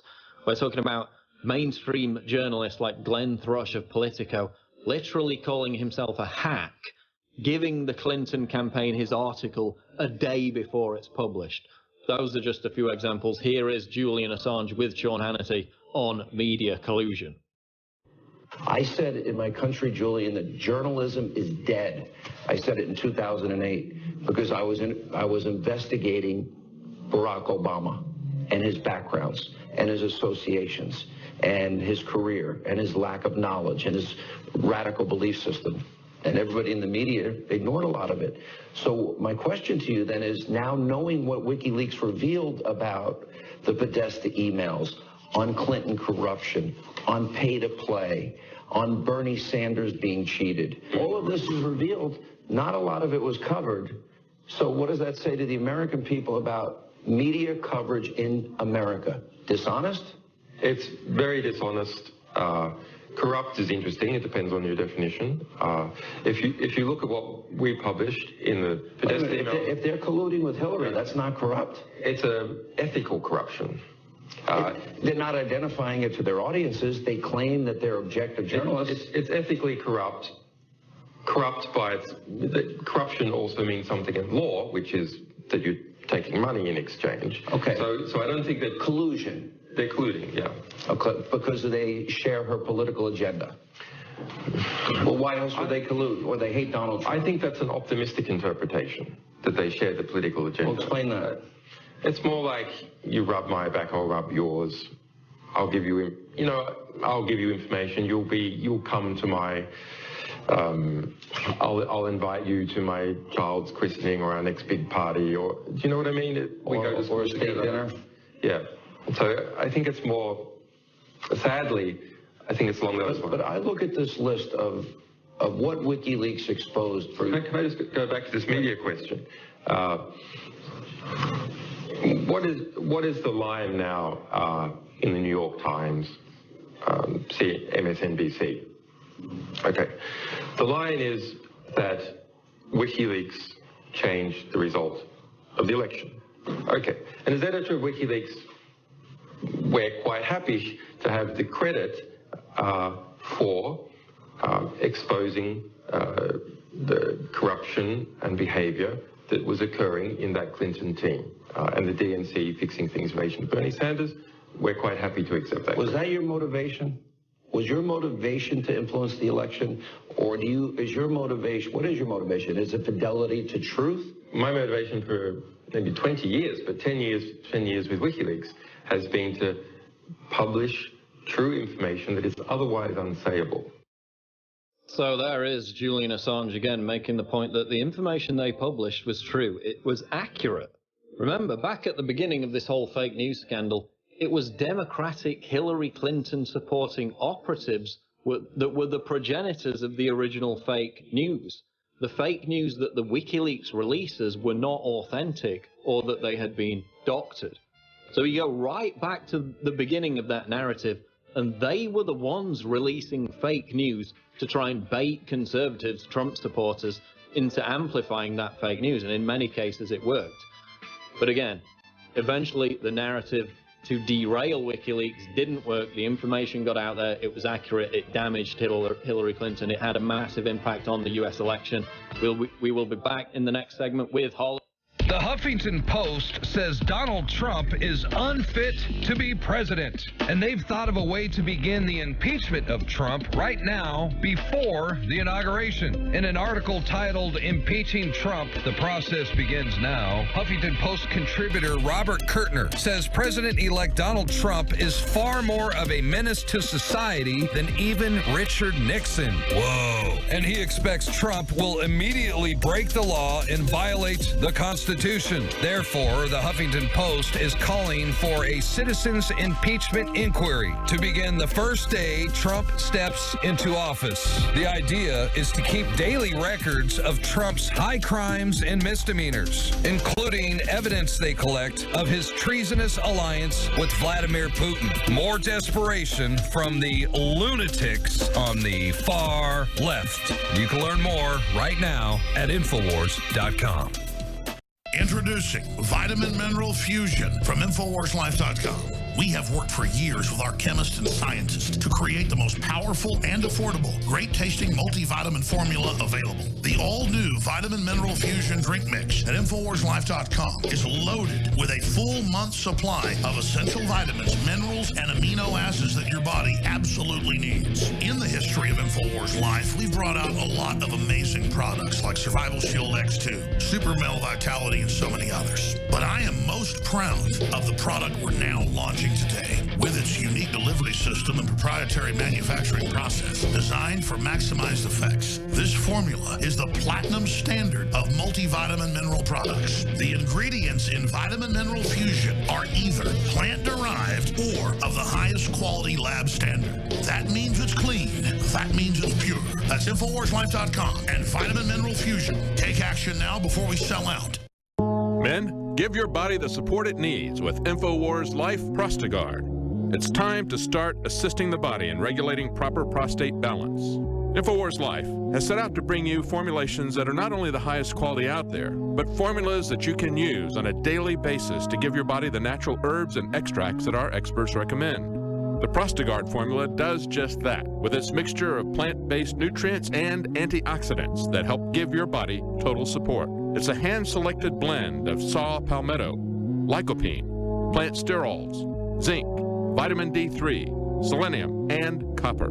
Prostagard is something that the men on the InfoWars crew take every day, and from our research, it's something that men should really be adding to their daily regimen in order to keep their body going at optimal levels. Now's the time to start naturally supporting your body. Get Prostagard on your side today, exclusively at InfoWarsLife.com. That's InfoWarsLife.com.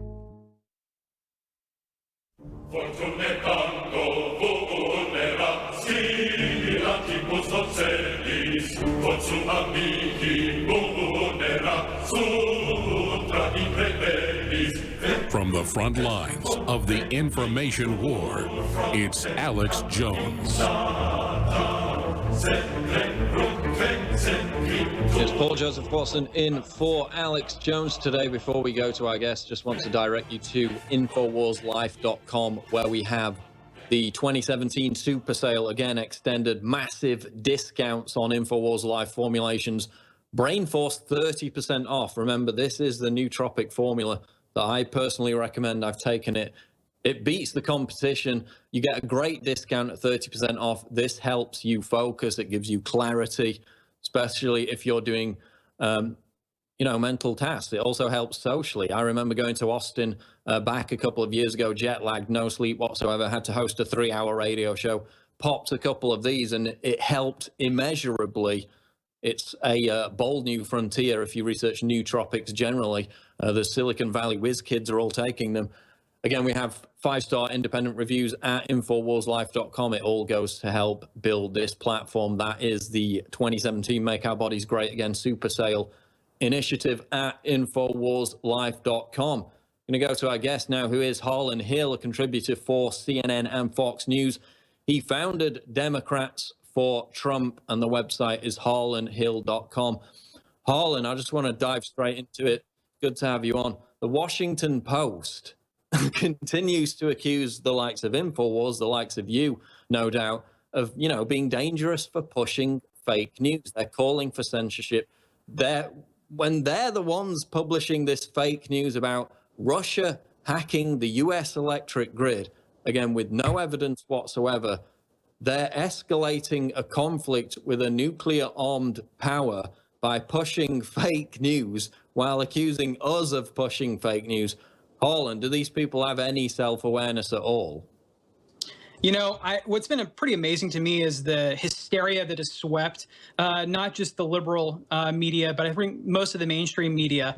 What I noticed over the course of this election is that we really, and this isn't just a talking point, we really don't have real journalists anymore. We have activists in the media that think that their responsibility was to destroy Donald Trump. And what that's translated to in the post-election environment is that they think that it's their responsibility to undermine his presidency. So, I mean, it's concerning. And you combine that with the propaganda and the conspiracy theory that they're pushing around the Russian hacking, and I think that a lot of the I think that what they're doing is they're playing with fire. My concern is when you look at footage in the aftermath of the election of liberal supporters of Hillary Clinton, they didn't take this election very well, and it's because they've been told for months now that the guy that won, Donald Trump, is quote unquote literally Hitler. And so when you saw people at the Jacob Javits Center, which is really close to where I am right now, where Hillary is supposed to have her big, breaking the glass ceiling party on election night, you saw liberals literally crawling around the floor, crying, rolling around, it's sobbing like their dear leader had just passed away. This isn't a mature reaction to have to the loss of your candidate, but yet that's what we've seen, and I hold the media actually directly responsible for that. They've done everything in their power to undermine his candidacy and now his presidency. They're pushing conspiracy theory with unsubstantiated claims of Russian hacking. They even pushed unsubstantiated claims of the Russians in WikiLeaks modifying emails. That's been debunked as well. We're dealing in a wow. Sorry about that. We're dealing in, I think, a pretty unprecedented period of I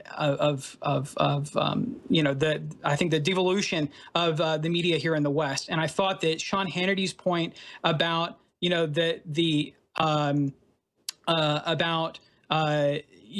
not being a free and fair media in this country is absolutely true. And it didn't happen overnight. It's happened over the course of several decades.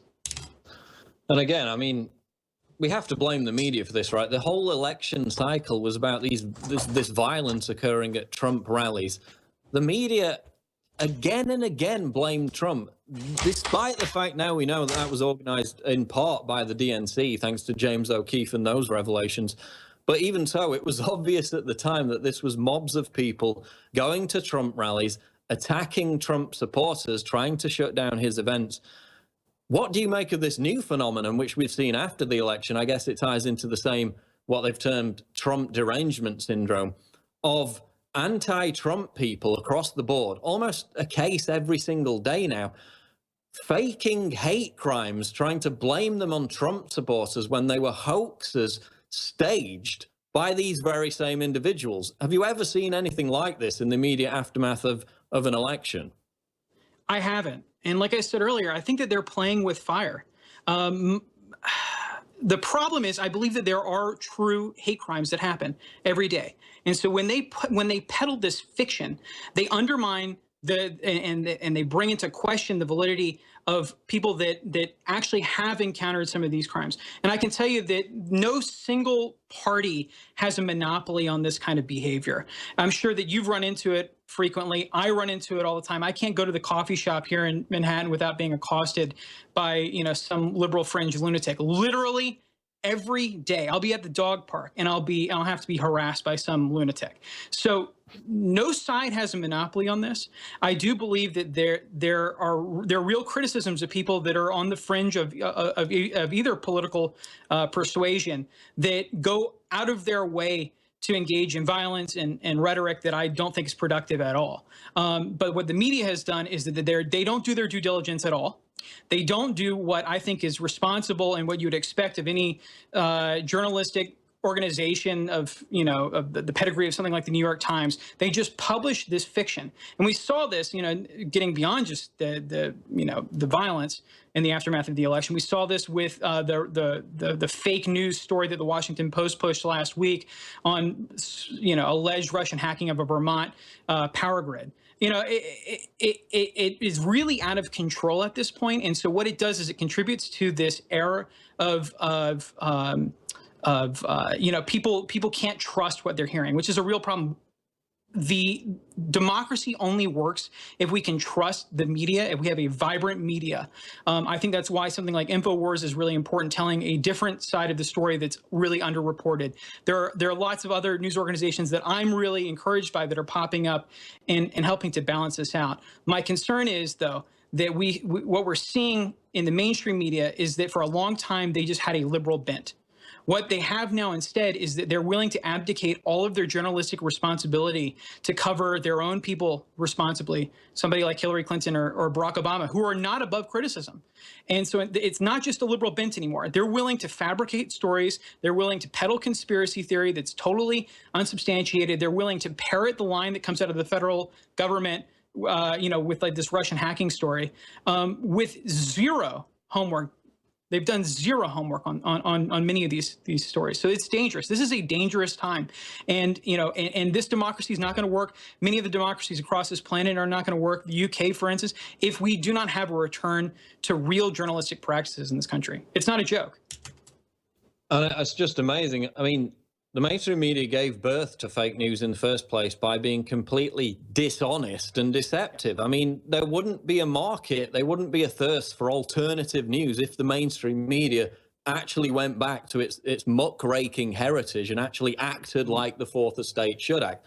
I mean, I would say that, I noticed these fake news websites. I don't think they were anywhere near as prominent as they're trying to claim. In fact, I think it was Daily Caller did a story where they pointed out that the top, quote, fake news websites were listed 80, 90,000, 100,000 on Alexa. So they didn't even get that much traffic. Obviously, it's hyperbole. It's been completely over-exaggerated.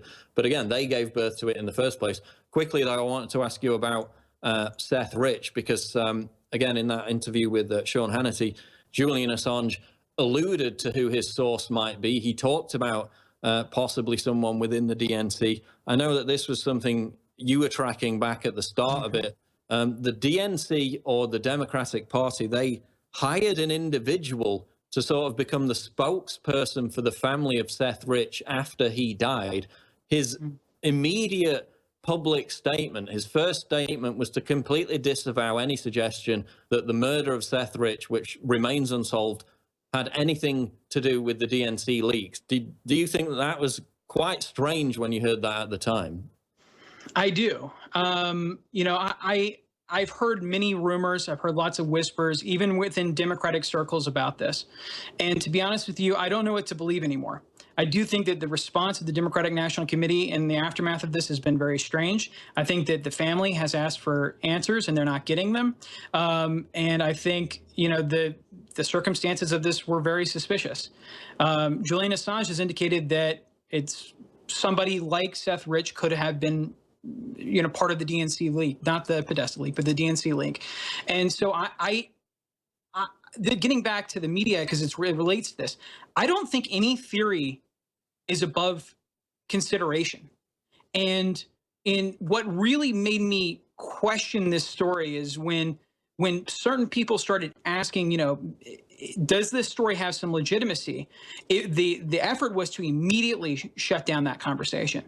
And that concerns me, particularly because everything pointed to this guy's death was very suspicious.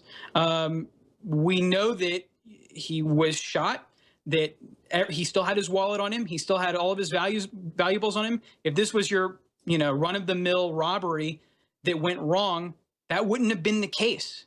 And so it does seem suspicious. Now, maybe there's nothing there, but it's not above consideration.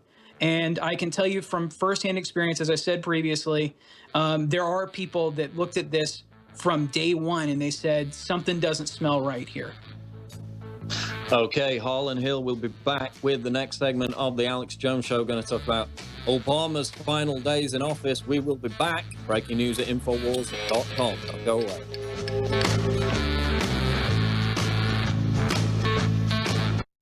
Electrify your day with Secret 12. It's like lightning in a bottle. We all have days in which we just can't seem to perform at the level we'd like to. InfoWars Live Secret 12 is designed to naturally energize your body and mind with 2 great tasting and super high quality forms of vitamin B12. Proper vitamin and nutrient intake is essential to keep your body functioning at optimum levels. The reality is, it's hard to take in the proper amount of vitamins we need each day with our modern diets. Secret 12 by InfoWars Live is an easy way to naturally upgrade your vitamin B12 intake and support your body's natural systems. It pairs 2 forms of vitamin B12 into one explosive formula. Vitamin B12 supports healthy energy levels through red blood cell formation and aiding in the body's natural processes, but it also assists with many other functions of the body. Electrify your mind and body and take your health to the next level. Experience the power of Secret 12 at InfoWarsLife.com. That's InfoWarsLife.com.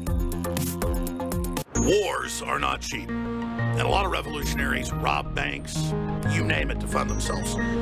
But I'm a restorationist, and I believe in Americana. I believe in the Renaissance. That's why I harp on it constantly. And so we fund our operation by bringing you the very best game-changing, tip-of-the-spear products that are out there. And for us, things like game-changing, tip-of-the-spear, that's not rhetoric.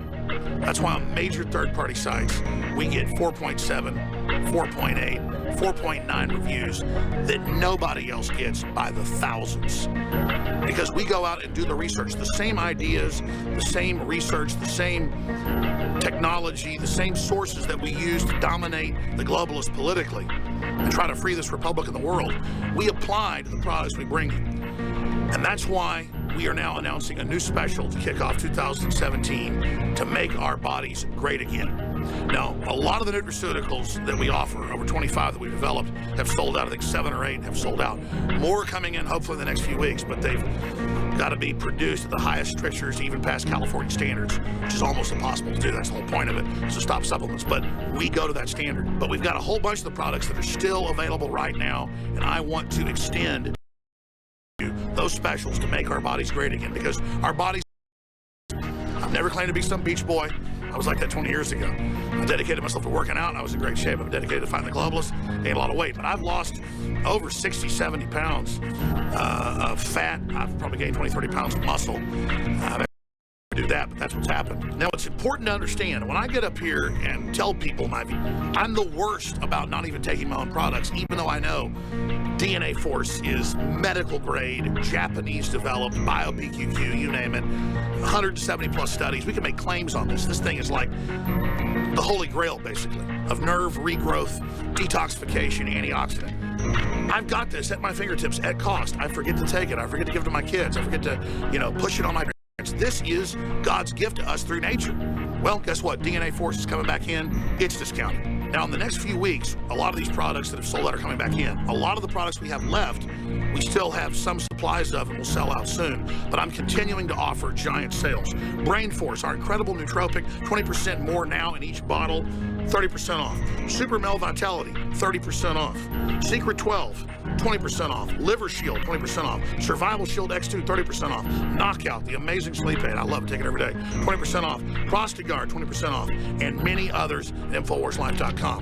You are literally energizing this operation against the globalists. So I want to, again, salute you all and ask you to go check out the amazing specials we've got running right now for 2017 in the month of January. Make our bodies great again.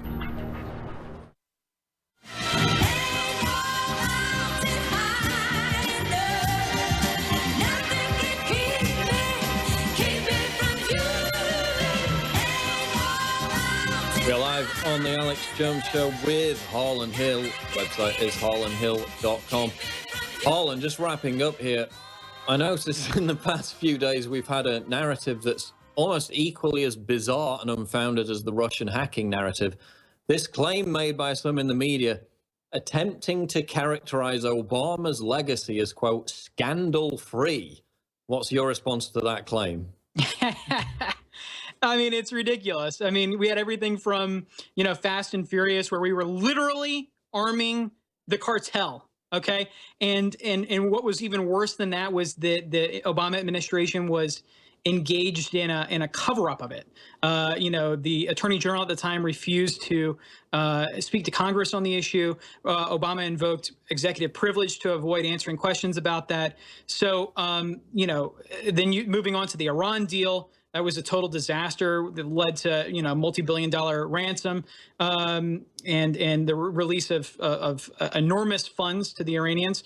To Hillary Clinton's email scandal. Don't forget that when she was using this private server, she was in the employ of Barack Obama as the Secretary of State. So it's just laughable. It's laughable for the Obama administration to make the claim that, they've been scandal-free. They've had literally dozens of scandals. In many ways, they're probably one of the more scandal-plagued administrations in the last century. But everything's rosy. That's what we're told to believe with Barack Obama, and the media never really pushes back on it. So he can get away with making that claim, and he's engaged in revisionist history. And he's trying to cater to what his long-term legacy is going to be. And I guess it's part of the process of delegitimizing Trump, right? They need to uphold Obama as this Christ-like, saintly figure to then put him up against Trump, who is the devil incarnate before he's even took office, right? If you Google Obama and Jesus or Obama and Halo, you will see so many photos that were taken by actual photographic journalists at events, and they try to get him. Yeah, there you go. I mean, isn't this? Look at that. That is insane. That is insane. That is that can't be a coincidence. The amount of times I've seen that. Oh my God. And if you look at Newsweek, they're probably one of the biggest offenders of this. I mean, they make all kinds of comparisons to Jesus. They called his reelection the second coming. I mean, just get over yourselves. How can you look at this and believe what these people are pushing? And this is what I was saying previously. This is not good for anybody. I'm not happy to say this because we need a vibrant media now. We need a vibrant media to hold Trump, accountable. I mean, he's not going to be perfect. I voted for him. I supported him, but he's not going to be. We need to hold his feet to the fire too. And so, what can you say at this point? What can you say? I mean, but now I'm caught in kind of a weird spot because I feel like I have to over-defend Trump sometimes because the media onslaught is just endless. So no, you've got the New York Times with an opinion piece comparing Trump to a crackhead. I mean, that's just out yesterday. Can you imagine them saying that about Obama just 2 weeks out before he took office back in 2008? It's amazing. We've run out of time, Holland, but just tell people how they can find your content, how they can follow you on Twitter. Yeah, just at Harlan, Harlan. Follow me there. Tweet me. And the website is harlanhill.com. Harlan, thanks for joining us. Thanks for having me. Okay, there goes Harlan Hill. Be sure to check out his website and his other appearances. Again, he was somebody who founded Democrats for Trump after seeing Bernie Sanders get stabbed in the back at the DNC by Hillary Clinton's people. So, he's not somebody who was a partisan pro-Trumper from the very beginning, but he saw what was happening with the political establishment and then came out for Trump. So be sure to check out his information at harlanhill.com. Going to come back after the break with more special reports from Alex Jones and more news about the cultural enrichment of Europe. We covered the Cologne issue. They had a phalanx of police out there on New Year's Eve to stop the mass women, to stop of that happened back last New Year's Eve. Of course, the police in Cologne were criticized for stopping women from being raped by the left because they, God forbid, profiled the hundreds of North African men that descended on the scene with, according to the police, intent to commit criminal behavior. God forbid they actually surrounded them, questioned them, arrested some of them, prevented women being raped. We can't have that because it's not politically correct. That news and Alex Jones Show Live. Alex Jones special reports coming up Breaking news at Infowars.com. Don't go anywhere. We're on the march. The empire's on the run. Alex Jones and the GCN Radio Network. People have asked me for 20 years, Alex, why don't you have firearms and firearms accessory sponsors? And the answer is, it's a minefield. Well, in 2016, things changed. And Tennessee Arms, that is the founders, the inventors, the leaders, they defended it in court of the resin lowers with the brass inserts that in many cases further than even aluminum or steel manufacturing. 30 rounds by third-party reviewers. This is the best system out there, and we're talking a third the price of leading competitors. This is how it works. You order customized or straight from the factory, however you want it. It is shipped on business day to you and your family, and a percentage of the profit goes to fund the defense of this republic. You cannot, the highest quality product, most tested, the most durable, the most certified, the most believed in. This true piece of America, ready in minutes.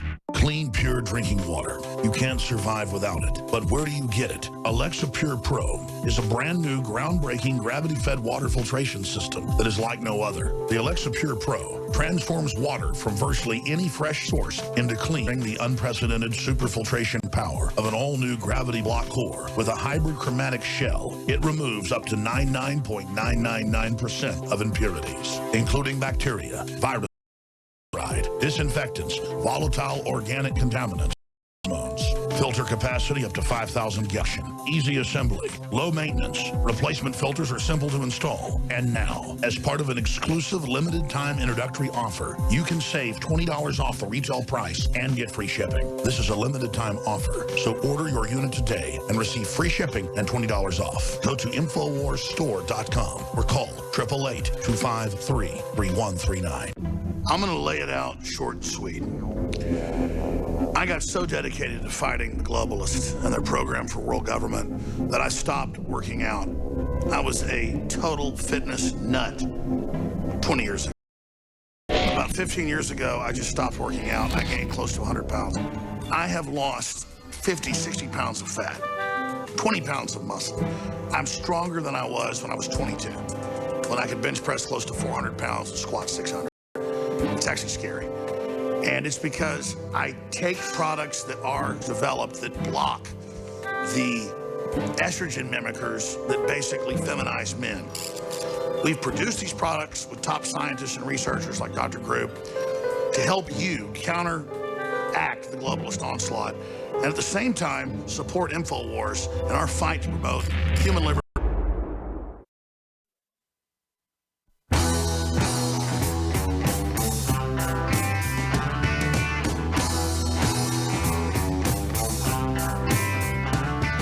He aligns himself with the truth, and it's time for you to choose a side. You're listening to Alex Jones.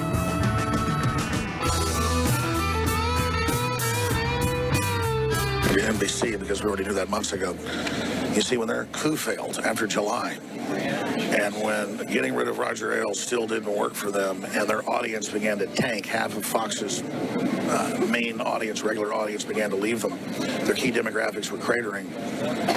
The rats began to leave the sinking ship. So the attempt by Rupert Murdoch to force feed Fox viewers basically this soft CNN-style garbage just blew up in their face.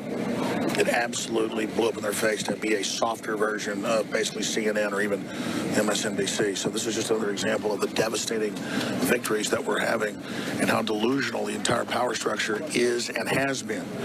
And they have no idea that their own intelligence agencies and own groups around them have used the Panopticon spy grids they put in place to control the public against them. So now they're saying a conservative woman is going to replace Megyn Kelly, who's pro-Trump. There you have it. Just months ago, they were on the verge of basically firing Hannity.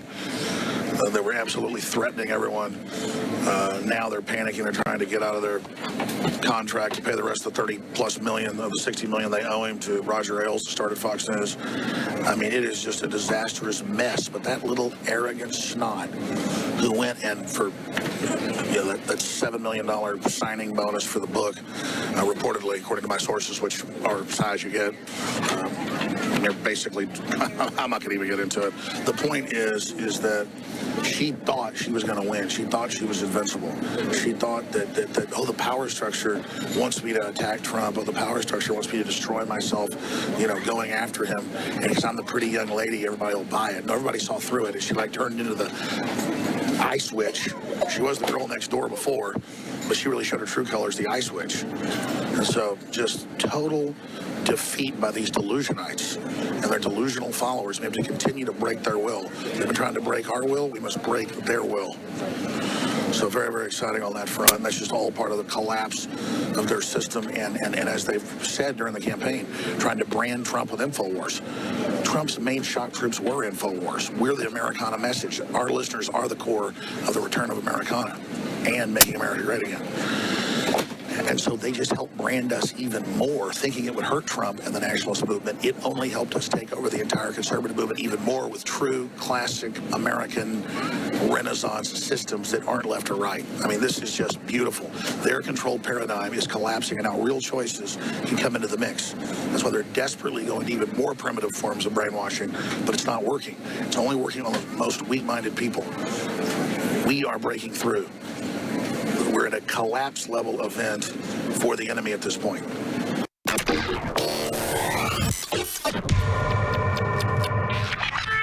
What we have is exponential envy.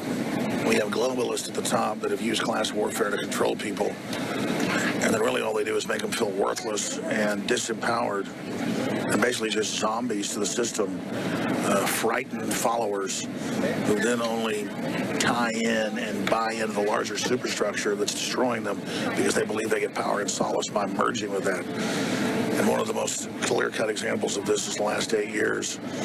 The Tea Party that was started by Ron Paul and the Liberty Movement, myself, and the listeners of this broadcast did get partially co-opted by the Republican Party. But then the left all came in and just branded it as completely racist, completely evil, and said that no one of any color was welcome at those because they don't want minorities who are the majority to have this birthright and this freedom and be able to, continue in the steps of prosperity with low taxes, the right to self-defense, property rights, things like that. So it was a stroke of genius. The last 6-7 years, they were able to really brand it as if it was something bad, and so minorities felt like they couldn't be part of that. And now they've just expanded. But Trump began the last 2 years to break that, and we see 30-40% of the people at rallies being minorities. At our own rallies, we see like half in Cleveland, and that's what really shook up. I was watching the Mother Jones riders and other people that were there. They were really shook up, and they were looking at the crowd, and it was frightening the elite. It was really frightening the establishment. So now, while they're capitulating to the Trump victory and populism on the surface, all over the world they're going into overdrive, branding any type of populism by people that aren't blonde-haired, blue-eyed as racist. And I, on the newsstand before I got on this plane, I'm sitting there about to take off, so I got to hurry, bought a Mother Jones Ford Foundation propaganda piece, and of course the Council on Foreign Relations / Davos Group economist propaganda, and literally, this is what the pseudo-intellectuals read.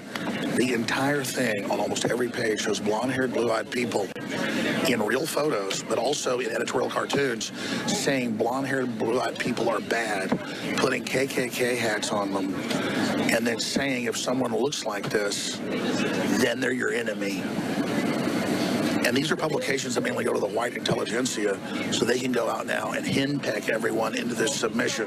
This is just two things I got off the newsstand. I mean, this is the most cultic brainwashing I've ever seen. Clear-cut, cold-blooded. They know exactly what they're doing, but it's so transparent. If we just call it, it will collapse, and that's what's begun to happen.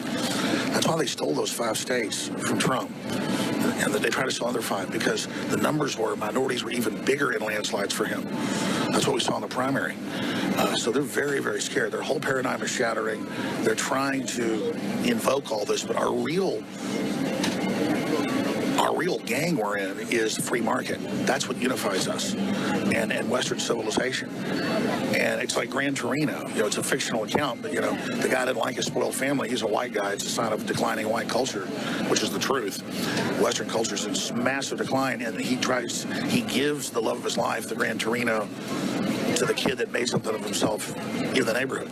And that's not some affirmative action bull in the movie. It's like real. That's how it really works, folks. So they want to steal that birthright from everybody who's hardworking and a big part of America, telling you you don't get to be part of it, telling you you're in their gang, you're under their control because you're a victim and they're going to take care of you and they know how to run your life. They're going to tell you how to talk and they're going to tell you what to do. So again, this is total desperation by the most scientific, cold-blooded psychological warfare divisions of the Central Intelligence Agency. But most of the CIA is awake to this and now breaking with the whole deal. One other part to the psychological warfare of who they're targeting with these publications is a lot of people that read these aren't actual controller level. They don't understand the paradigm or the Hegelian dialectic. But clearly, they're inflicting a guilt complex in the publications on anyone who is white or has blonde hair. You notice they also have photos of women with blonde hair and blue eyes, but in the ads who are activists, and then they're the good person. So it shows them who are good, and it shows the corporations that are backing it, then it shows everyone else that's bad. So then you think, oh my God, I have this guilt, I need to submit to this. I know I'm stating the obvious here, but it's key that we know this, but the public doesn't. And once they understand the trick, they get angry and they break free of the programming. And then future programming only causes them to resist and entrench harder against the enemy. And then it opens up larger pathways to the mind to begin to resist and overcome and adapt in the animating contest instead of submitting to it. And that's why the public looks like zombies, because subconsciously they know they've been beaten into submission. It's time to break that. So I'm going to follow this report. I'm going to follow more. I'm Alex Jones from the front lines, the info war.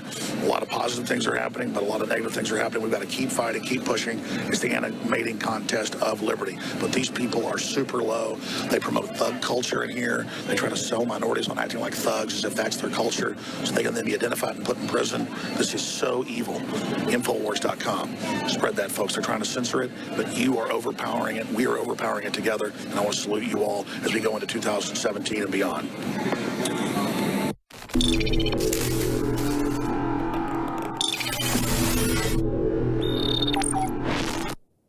There is Alex Jones, and switching back into the news now here.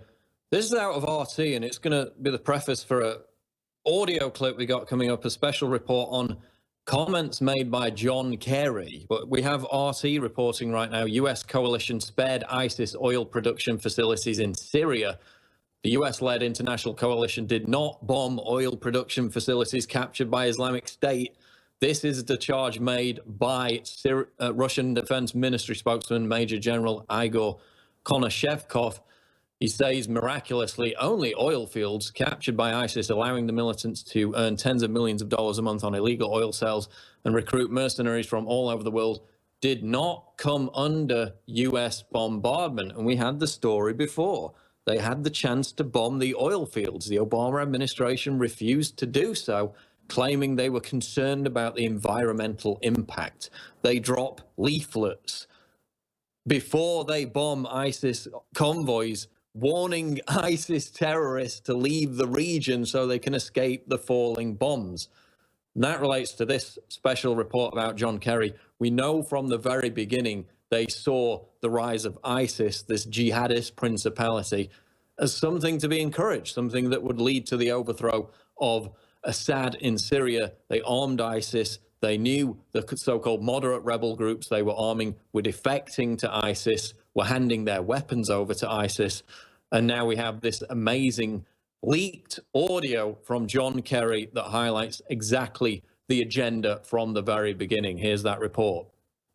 U.S. counterterrorism officials asking, why are ISIS fighters driving so many similar trucks, and where are they getting them from? Hillary Clinton has described already the meeting in the White House over 2 years ago. Everyone in the national security team recommended arming ISIS. You are basically saying that even in government at the time, you knew those groups were around, you saw this analysis, and you were arguing against it. But who wasn't listening? I think the administration. But what we're trying to do is help Syrians to fight for their own country.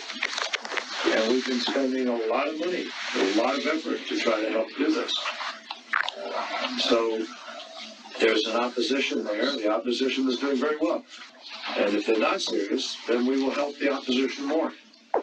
Intelligence officials in Pakistan say a local commander from the terrorist network Islamic State has admitted receiving funds transferred via the U.S. He made the confession while being interrogated. Today, we learned that the same group may now be in possession of a deadly cache of American-made firepower Stinger missiles.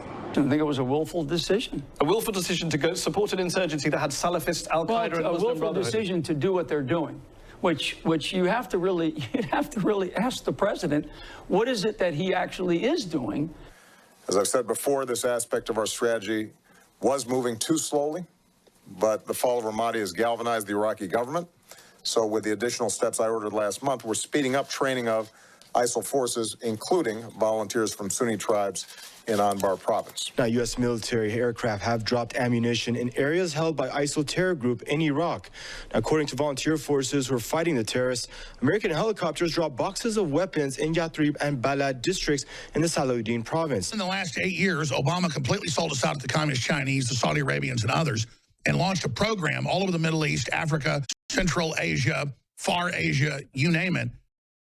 Jihadis funded by Saudi Arabia. It's now been leaked. The New York Times is having to report on it, leaked audio, and that's addressing the Syrian opposition. So that's just an example of what we're talking about. We saw that Daesh was growing, and we... Website InfoWars. Instead of negotiating, he got Putin to support him. So again, brazen admission that they knew longer and that beneficial, because before, of course, Putin and Russia came along and obliterated the one thing that the Obama administration admitted no plan to do. And again, warned ISIS ahead of time before the bombings, refused to bomb the oil tankers. Absolutely bombshell revelation. And of course, what all that led to was the migrant crisis. Now we have this story. This is out of Spisa. Muslim migrants throw firecracker at baby. Well, what do you know? It's in Sweden. Immigrant gangs have put fear into the hearts of the infidels in residential areas northeast of Gavle in Sweden recently. The night before New Year's Eve, a group of masked youths threw a powerful firecracker known as a banger into a stroller where a 3-month-old was sleeping. The father of the baby to get it out in time. But go watch the video we put up out of Sweden back a few days ago. Migrants lobbing firecrackers at each other. It is absolute bedlam in Sweden. This cultural enrichment is ruining the country. It's going to ruin many others if we don't put a stop to it. We're going to be back with the final segment of the Alex Jones Show. Stay right there. We'll be back. People have asked me for 20 years, Alex, why don't you have firearms and firearms accessory sponsors? And the answer is, it's a minefield. Well, in 2016, things changed. And Tennessee Arms, that is the founders, the inventors, the leaders, they defended it in court of the resin lowers with the brass inserts that in many cases go further than even aluminum or steel manufacturing. 30 to 60,000 rounds by third-party reviewers. This is the best system out there, and we're talking a third the price of leading competitors. This is how it works. You order customized or straight from the factory, however you want it.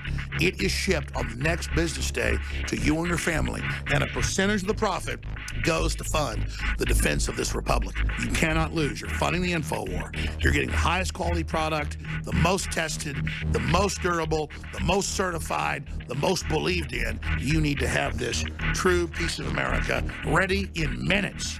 WikiLeaks founder Julian Assange suggests powerful actors are taking revenge by targeting his family. During his interview with Sean Hannity, Assange acknowledged that he signed up for the game that's being played, but his family, including his young children under 10 years old, didn't sign up for that mission, suggesting powerful actors would take revenge by targeting his family. Assange once again reiterated that WikiLeaks' source for the DNC and John Podesta documents was not Russia or any state actor. Although he refused to name sources, Assange has indicated on more than one previous occasion that murdered DNC staffer Seth Rich was the source for the DNC leaks. Rich was mysteriously murdered on July 10th in a case that remains unsolved. WikiLeaks subsequently offered $20,000 for information leading to the capture of his killer. Could Assange's concerns over what happened to Seth Rich be the reason why he is now putting his fears for his family on the record? Leanne McAdoo for Infowars.com. Our fellow info warriors across the United States and across the planet really love the Hillary for Prison 2016 shirts that we began to put out in 2015. It became a global meme against globalism and corruption, and a very strong maxim that's now being continued on today. So we now have George Soros, because the media attacked me on this whole goblin meme, and they've made huge jokes about it, but it's totally blown up in their face. We now have George Soros as a goblin on the back, and it says, with a cross through him, an X like Ghostbusters, no Soros, him as a goblin. It says deport Soros on the bottom, and on the top it says InfoWars established 1996. So it is a limited edition, deport Soros on the back, Hillary for Prison on the front, right-hand shoulder, Infowars.com. It's powerful. Hope you get out to everybody you know. InfoWarsStore.com, or call 888-253-3139.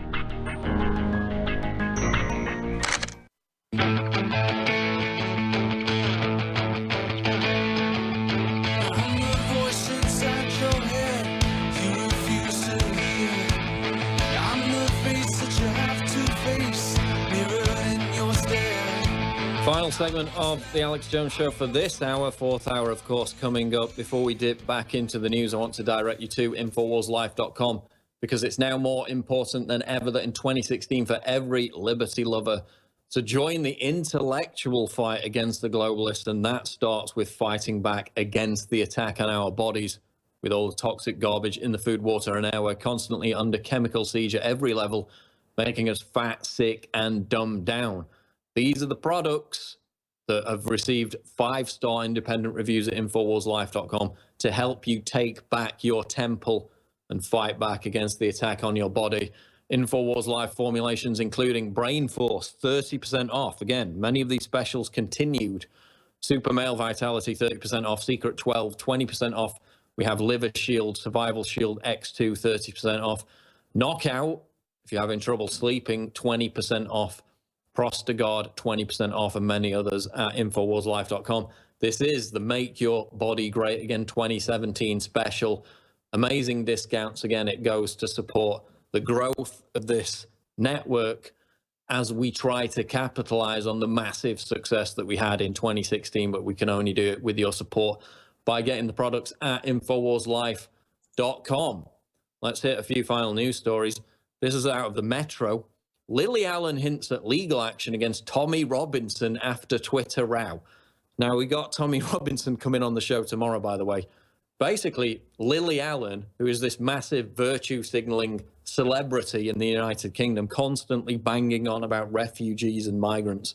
She lost an argument on Twitter with Tommy Robinson and then threatened to sue him.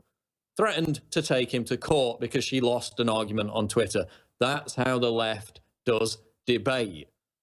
Again, she claimed that because she hadn't been sexually abused by a migrant, that meant sexual assaults being committed by migrants weren't happening, which is kind of like saying, oh, I've never had cancer, therefore cancer doesn't exist and cancer isn't a problem. Okay, that's not an argument. She then came out and with the usual standard fare anti-white racism and said it's only white men that have ever sexually abused her. Tommy Robinson said, well, why haven't you reported that to the police? There's no record of it. She had no response. She lost the argument. She responded by threatening to sue him, saying that he will hear from her lawyers in the coming days. This is how the left does debate. They can't stand to lose, so again, they resort to government coercion, government action. UK reality game show star axed for saying all terrorists are Muslim. Again, she didn't say all Muslims are terrorists. She said that all terrorists are Muslim, which for the vast majority is a fact. And Islam isn't a race, so it's not racist, but she was axed from Celebrity Big Brother in the United Kingdom again as the thought police continue their aggressive patrols. Meanwhile, the Mirror reports Austrian police investigating a unprecedented number of sexual assaults on New Year's Eve in Innsbruck. So again, we didn't have mass sexual assaults in Cologne because of the massive police presence. They prevented it. They were bad for preventing women from being raped because it wasn't politically correct to profile hundreds of North African Muslim migrants who had gathered at exactly the same spot. I mean, why on earth did they go to the same spot unless they expected the same thing to happen? It didn't happen, thankfully, in Cologne. It did in other cities, including Innsbruck, Austria, where police are investigating an unprecedented number of sexual assaults on New Year's Eve. So it happened in Innsbruck. It's happening in other countries. Again, this is the cultural enrichment that the West is importing. Firecrackers being literally thrown into baby strollers. This is a problem, and speaking out against it isn't racist. It makes complete common sense. Fourth hour of the Alex Jones Show coming right up. Stay tuned. Breaking news at Infowars.com. Thank you for listening to GCN. Visit GCNlive.com today.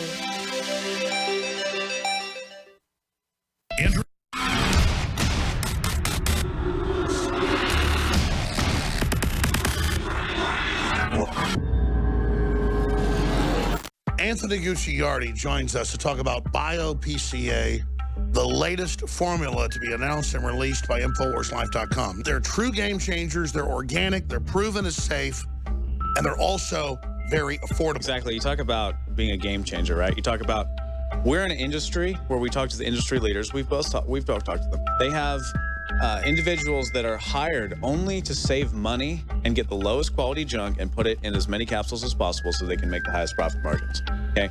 We refuse to screw people. We refuse to do that. We actually want to make something that's good. I went on what Mother Nature gave us, and it's changed my life, and it's also helped the InfoWar change the country and the world. It's a win-win. InfoWarsLife.com.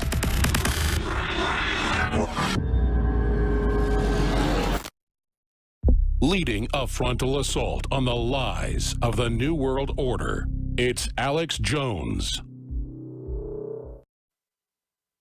The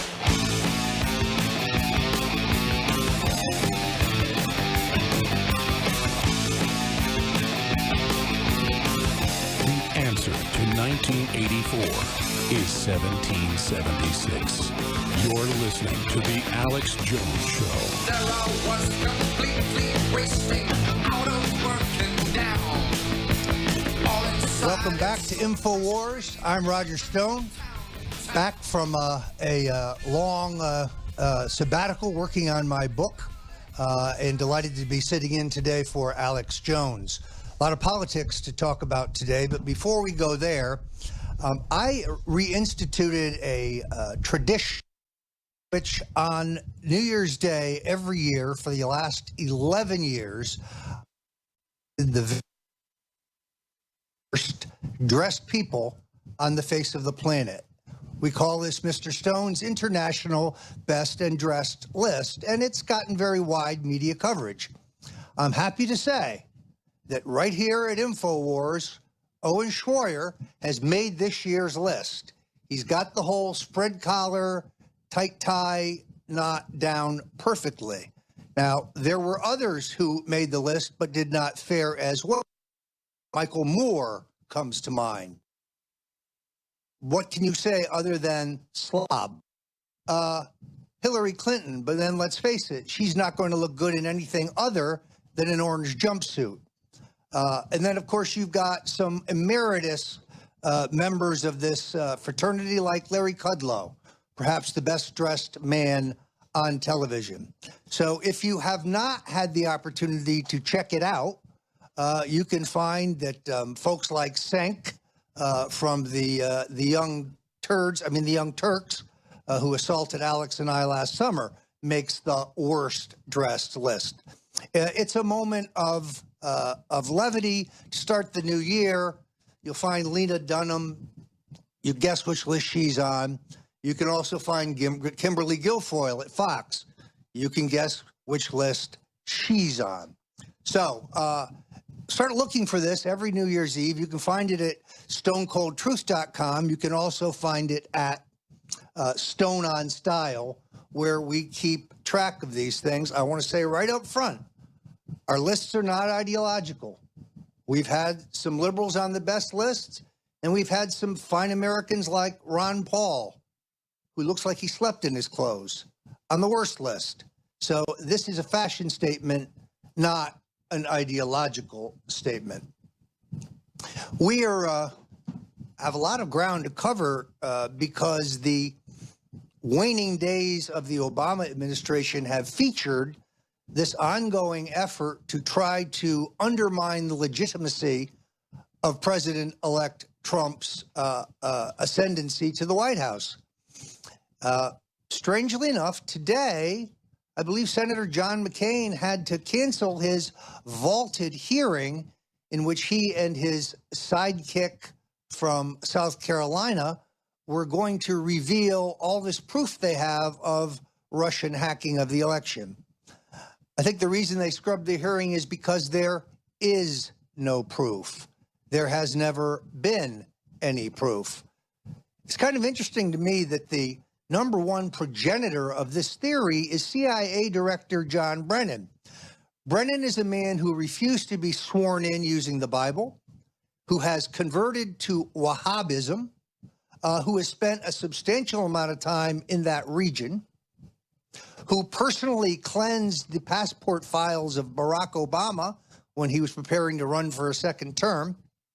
And quite frankly, if you believe my friend Wayne Madsen, and I do, is a mole, a Saudi mole. That is who is advocating and pushing the entire false narrative that the Russians have somehow hacked this election. It came back around last night when Sean Hannity was asked about this, and we'll come to that in just a moment. We're going to put this whole Russian question to bed where it belongs. Thanks for joining us at InfoWars.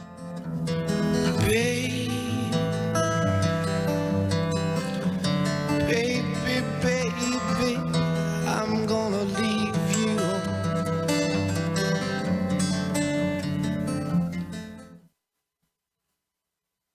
Wars are not cheap. And a lot of revolutionaries rob banks, you name it, to fund themselves. But I'm a restorationist, and I believe in Americana. I believe in the Renaissance. That's why I harp on it constantly. And so we fund our operation by bringing you the very best game-changing, tip-of-the-spear products that are out there. And for us, things like game-changing, tip-of-the-spear, that's not rhetoric. That's why on major third-party sites, we get 4.7, 4.8, 4.9 reviews that nobody else gets by the thousands. Because we go out and do the research, the same ideas, the same research, the same technology, the same sources that we use to dominate the globalists politically and try to free this republic of the world, we apply to the products we bring you. And that's why we are now announcing a new special to kick off 2017 to make our bodies great again. Now, a lot of the nutraceuticals that we offer, over 25 that we've developed, have sold out. I think 7 or 8 have sold out. More coming in hopefully in the next few weeks, but they've got to be produced at the highest strictures, even past California standards, which is almost impossible to do. That's the whole point of it, is to stop supplements. But we go to that standard. But we've got a whole bunch of the products that are still available right now, and I want to extend to all of you those specials to make our bodies great again, because our bodies are our temples. And look, I've never claimed to be some beach boy. I was like that 20 years ago. I dedicated myself to working out, and I was in great shape. I'm dedicated to fighting the globalists, gained a lot of weight. But I've lost over 60, 70 pounds of fat. I've probably gained 20, 30 pounds of muscle. I've actually tried to not even do that, but that's what's happened. Now, it's important to understand, when I get up here and tell people my views on this, I'm not lecturing you. I'm the worst about not even taking my own products, even though I know DNA Force is medical grade, Japanese developed, bio-PQQ, you name it, 170 plus studies. We can make claims on this. This thing is like the holy grail, basically, of nerve regrowth, detoxification, antioxidant. I've got this at my fingertips at cost. I forget to take it. I forget to give it to my kids. I forget to, push it on my parents. This is God's gift to us through nature. Well, guess what? DNA Force is coming back in. It's discounted. Now, in the next few weeks, a lot of these products that have sold out are coming back in. A lot of the products we have left, we still have some supplies of and will sell out soon. But I'm continuing to offer giant sales. Brain Force, our incredible nootropic, 20% more now in each bottle, 30% off. Super Mel Vitality, 30% off. Secret 12, 20% off. Liver Shield, 20% off. Survival Shield X2, 30% off. Knockout, the amazing sleep aid. I love it, take it every day. 20% off. Prostagard, 20% off. And many others at InfoWarsLife.com. You are literally energizing this operation against the globalists. So I want to, again, salute you all and ask you to go check out the amazing specials we've got running right now for 2017 in the month of January. Make our bodies great again.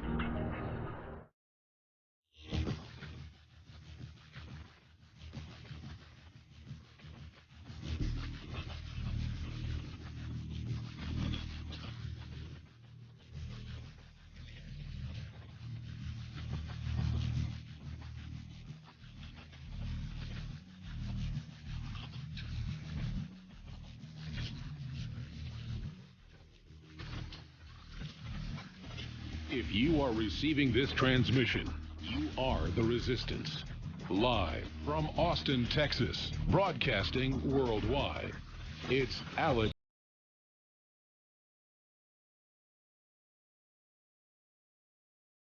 Can I ask you this? Have you ever talked to Vladimir Putin? No. Have you ever talked to any of his surrogates? No. Have you ever talked to Donald Trump? No. Any of his surrogates? No. Not one? No. There was some report that you might have talked to somebody who was not associated with the campaign, Roger Stone. No, that's false. I think where this Roger Stone claim is coming from is there's a radio guy on WBAI, which is a mutual friend, who wanted to come and see me to see if I would set up a radio show on WBAI, but he didn't. He did come to London, but he didn't meet with me. That is, of course, completely consistent with what I have said all along. I have never claimed to have met with Julian Assange, someone I admire very much, someone who I think is a freedom fighter. I did correctly say that we had a mutual acquaintance and that I had learned that Assange had unspecified political dynamite that he would release. That is not to say that I knew what Assange would deliver, when he would deliver it, where he got it, where it came from. I never made any such claims. Just for the historical record, my claim that Assange had unspecified political dynamite that would roil the race turned out to be exactly correct. We are going to be taking some of your calls today because this is one of my favorite parts of the show. That number is 800-259-9231. We will move to calls here shortly, but I want to once and for all put to bed the so-called Russian canard. At about 11 o'clock last night, I got a phone call from a reporter with the Hill newspaper. It was as if this fellow was Rip Van Winkle. We were starting from the beginning. The Clinton people claim that you knew in advance about the hacking of John Podesta and that Assange was briefing you on what was to come. It was false then. It is false now. I have no Russian clients. I have no Russian influences. I have never been to Russia. I have never met with anyone from Russian intelligence. I have never met Vladimir Putin. But this is the new McCarthyism. If you're not for thermonuclear war over Syria, well, then you must be a traitor to the United States. Let's move to some questions. Let's see. We have D in California. D, what's up? Yes, how you doing? I wanted to first give some credit to Roger Stone and to Alex Jones for getting a lot of the info out. That is very important to the people. But I have a question. It's concerning me, and it's if everybody's supposed to be informed and try to work against this one world government, is Alex Jones, Roger Stone, are you guys concerned about that this might be prophecy, that these things are happening?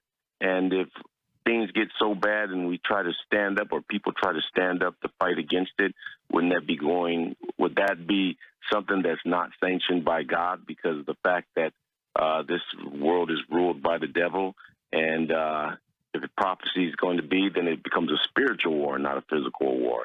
I'd like to get your take on that, Roger Stone. Sure. I don't believe that slavery is ever ordained by a greater God. In fact, it's just the opposite. We're put on earth to fight for our freedom. Moses led his people out of servitude. That is the story of Christianity. So I think we're put here to fight. And the only unchristian thing, the only ungodly thing, is to buckling over to some totalitarian power that would destroy our free speech, our free expression, our free association, and so on. This is, make no mistake about it, we're headed for a very long, hard struggle against the well-heeled forces of globalism who have, up until now, had a monopoly on control of information. Thank God, and thanks to Infowars.com and Breitbart and Daily Caller and so many others, they no longer have a monopoly. We're now at the table. In fact, we may have a bigger audience than they do. So the struggle must continue. Andrew in California wants to talk about war with Russia. Andrew, lay it on us. Hello?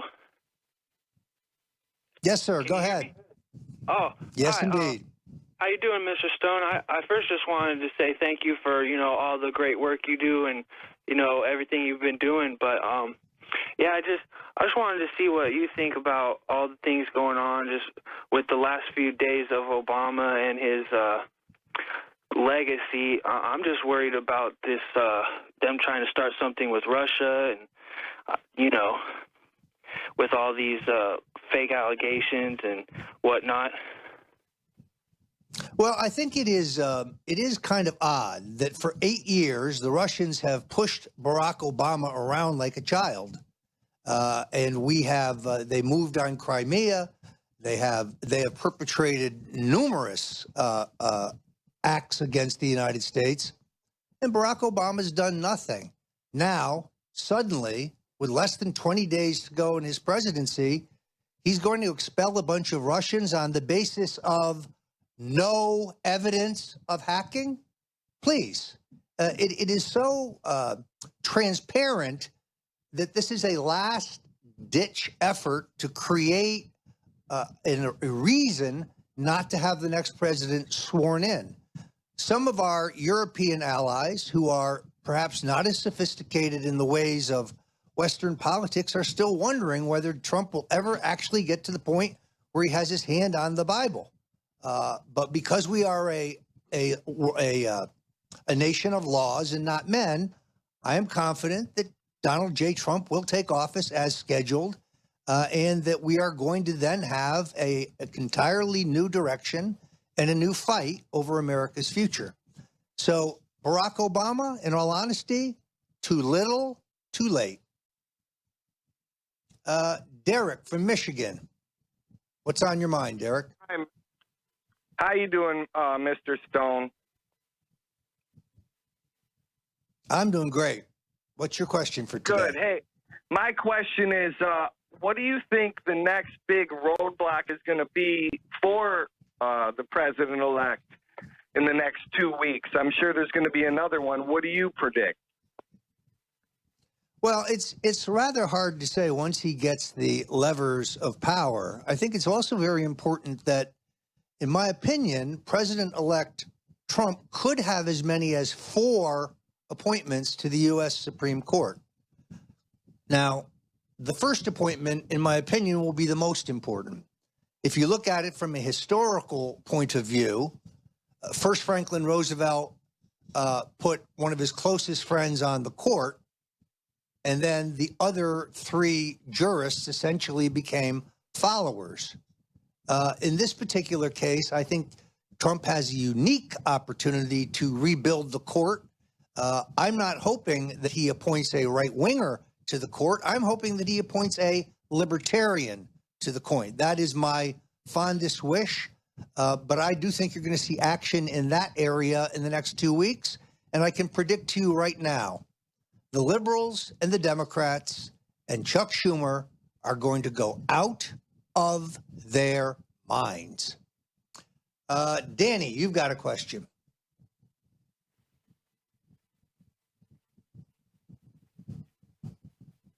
Danny, we lose you? Appears to be the case. Let us move on then to Judy in Florida. Judy, what's on your mind?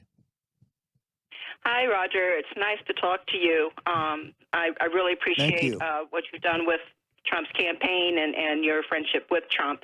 And having said that, do you think there's going to be a very meaningful look at the not just the felons, but Muslims in general, the infiltration of our country? I saw and listened to at a Patriot meeting last night in my state a very powerful speaker who was raised in Egypt, and he's a Christian, a Baptist Christian, and he studied the Muslim faith and Sharia law all of his life. And, you know, he addresses this issue very powerfully. But, you know, just bottom line, as far as my question is, do you think there's going to be a meaningful deportation of you know, the Muslim people in this country, not just felons, after Trump gets in office? I do not think that there will be mass deportations, nor do I think it would be correct. What we do need is a complete house cleaning and an entirely new beginning among our intelligence services. We need a new FBI director who isn't in the tank, somebody like Judge Jeanine Pirro, for example. We need a new CIA director who, unlike John Brennan, who I believe is a Saudi mole, but someone who is loyal to the United States and understands, as General Flynn does, for example, the inherent dangers of Islamic terrorism. That, I think, is the most important thing we need to focus on. It's been great to take your questions. Perhaps we'll grab a few more later on, but thanks for joining me here at InfoWars.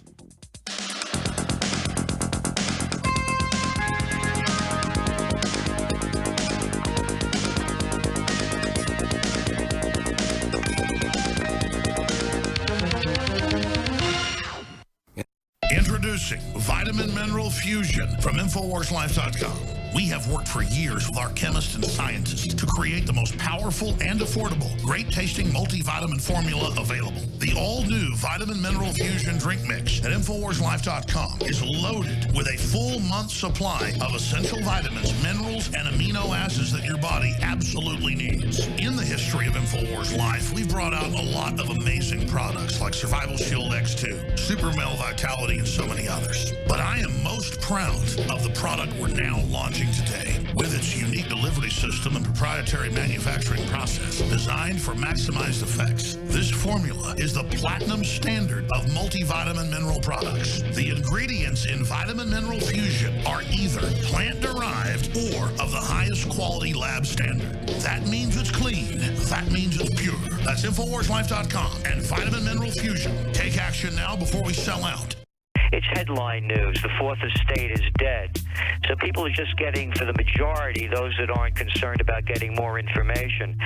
So when you hear the headlines coming from places like the Washington Post, you know, it's saying that the Russians hacked the Vermont electric system, and then you read the comments, and the comments by, for instance, the governor of Vermont, Peter Shumlin, or is it Chumplin?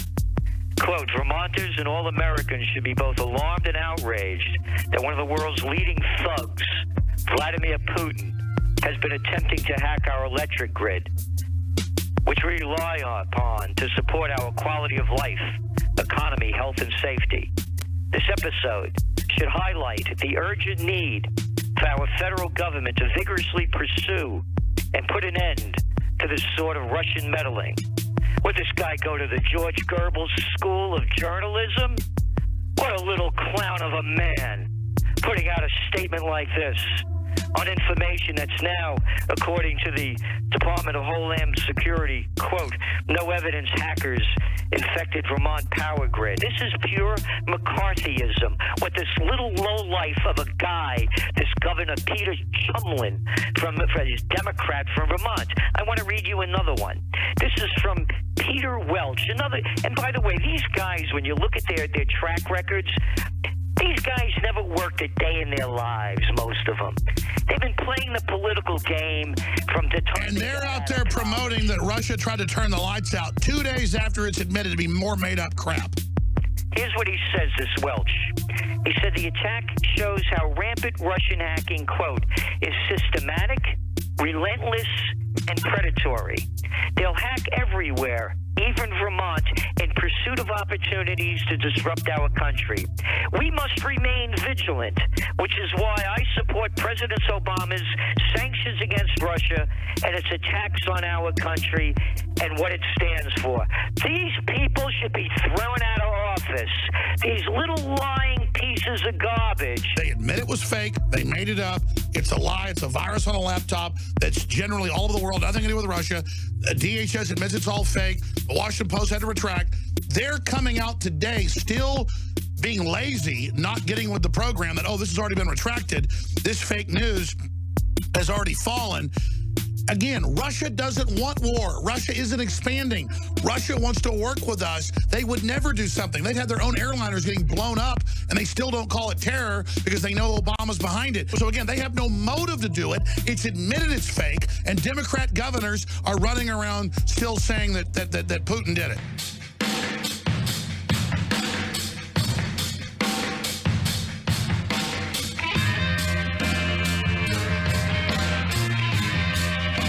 Welcome back to InfoWars. I'm Roger Stone, sitting in for the great Alex Jones, who's getting some well-deserved rest. On several occasions, I've had to point out to many of my friends that freedom isn't free. And this revolution that we're involved in needs your support. That's why I'm happy to mention the 2017 Making Our Bodies Great initiative, because now, for a short period of time only, some of the very most effective InfoWars products, all natural products, are available at sale prices. Let me give you some examples.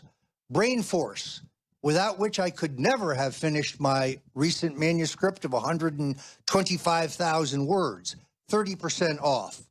Super Male Vitality, 30% off. Secret 12, 20% off. Liver Shield, 20% off. Knockout, 20% off. Prostagard, 20% off. Now, these products actually work, folks. That's why they are so popular and why we have so many testimonials. Maybe I'm a stick in the mud, but I won't endorse products that I haven't myself experienced and determined that they have value. So this is a twofer. You can fuel the fight for freedom. You can keep InfoWars free and unpressured, and you can buy these outstanding products. So don't walk, run to the Infowars.com store and load up, because these deep discount prices are worth it. And in a blink of the eye, Brain Force, which I go through quite a bit of, will be back at its regular price. So don't miss the opportunity. I can't say enough about these fine products.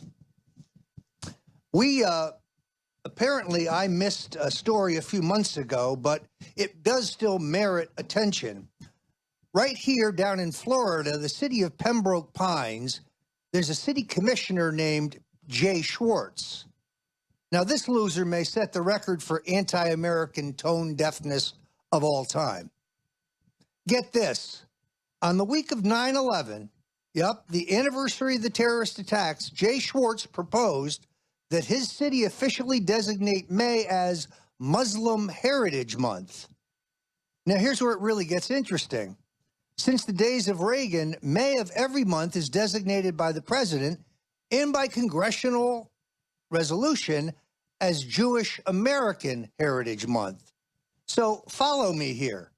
Schwartz proposed during the week of 9/11 to rename Jewish American Heritage Month as Muslim Heritage Month.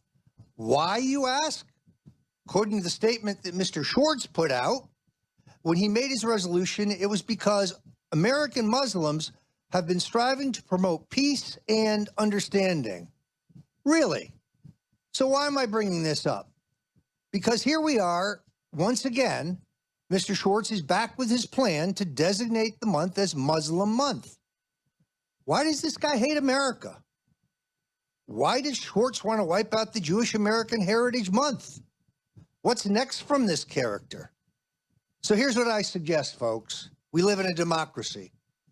Call Commissioner Schwartz at 954-450-1030. Politely exercise your First Amendment rights and let him know that pandering to pro-Sharia ideas is a terrible, terrible idea. I mentioned a little earlier that I was able to turn in 125,000 words, approximately 400 pages, for my upcoming book, The Making of the President, 2016, How Donald Trump Orchestrated an American Revolution. Now, if all goes as I hope, and our editors can work with some efficiency, this will be not only the first book out covering what actually transpired and how Donald Trump pulled off the greatest single political upset in American history. There's a lot of inside information in here. In fact, there's a very substantial analysis of the importance of InfoWars and the other alternative media in the role of winning this election and providing the counterpoint to the CNNs, the Foxes, the networks, and so on. So I urge you to go to Amazon or to go to Barnes & Noble or soon the InfoWars store and get your copy of The Making of the President 2016 by Roger Stone. Thanks for joining us. We'll be right back.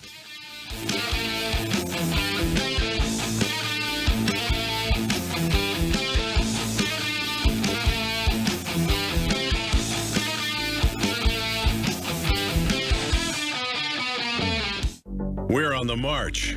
The empire's on the run. Alex Jones and the GCN Radio Network. People have asked me for 20 years, Alex, why don't you have firearms and firearms accessory sponsors? And the answer is, it's a minefield. Well, in 2016, things changed. And Tennessee Arms, that is the founders, the inventors, the leaders, they defended it in court of the resin lowers with the brass inserts that in many cases go further than even aluminum or steel manufacturing. 30 to 60,000 rounds by third-party reviewers. This is the best system out there, and we're talking a third the price of leading competitors. This is how it works. You order, customized or straight from the factory, however you want it. It is shipped on the next business day to you and your family, and a percentage of the profit goes to fund the defense of this republic. You cannot lose. You're funding the info war. You're getting the highest quality product, the most tested, the most durable, the most certified, the most believed in. You need to have this true piece of America ready in minutes. The Huffington Post says Donald Trump is unfit to be president, and they've thought of a way to begin the impeachment of Trump right now before the inauguration. In an article titled Impeaching Trump, the process begins now, Huffington Post contributor Robert Kurtner says President-elect Donald Trump is far more of a menace to society than even Richard Nixon. Whoa. And he expects Trump will immediately break the law and violate the Constitution. Therefore, the Huffington Post is calling for a citizens' impeachment inquiry to begin the first day Trump steps into office. The idea is to keep daily records of Trump's high crimes and misdemeanors, including evidence they collect of his treasonous alliance with Vladimir Putin. More desperation from the lunatics on the far left. You can learn more right now at Infowars.com.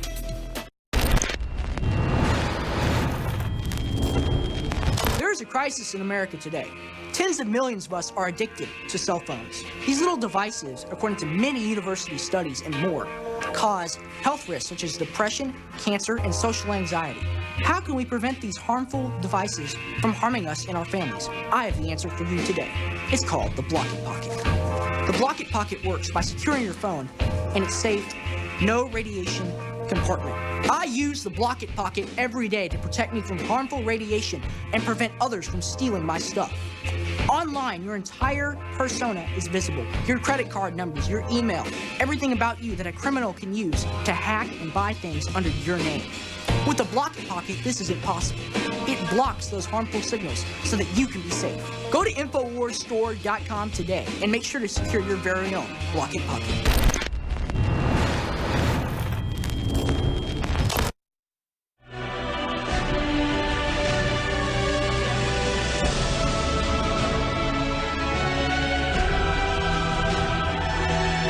Before America can be great again, she must be free again.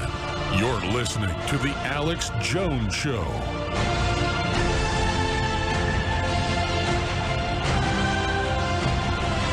Welcome back. I'm Roger Stone from StoneColdTruth.com, sitting in for Alex Jones, who's getting some well-deserved rest. With the inauguration coming up, there's a couple things that I really think if you intend to attend, you need. I have been very interested in the tactical nanotechnology body armor, now available through InfoWars. Now, this armor was previously only available to military and law enforcement. But now, through special arrangements, you can get some of the highest quality, most affordable body armor out there. A team of Blackwater operatives and Army Rangers analyzed and tested hundreds of different body armor technologies to come up with something with the stopping power and safety aspects of this particular product. Now, we have already had announcements by AJ20 that they intend to disrupt the inauguration. And I think that we all pray, of course, that there will be no violence, but we must be prepared. There's two things, therefore, I strongly recommend. Go to the InfoWarsStore.com and look into and order your tactical nanotechnology body armor. And also, while you're at it, get your Donald Trump is my president t-shirt.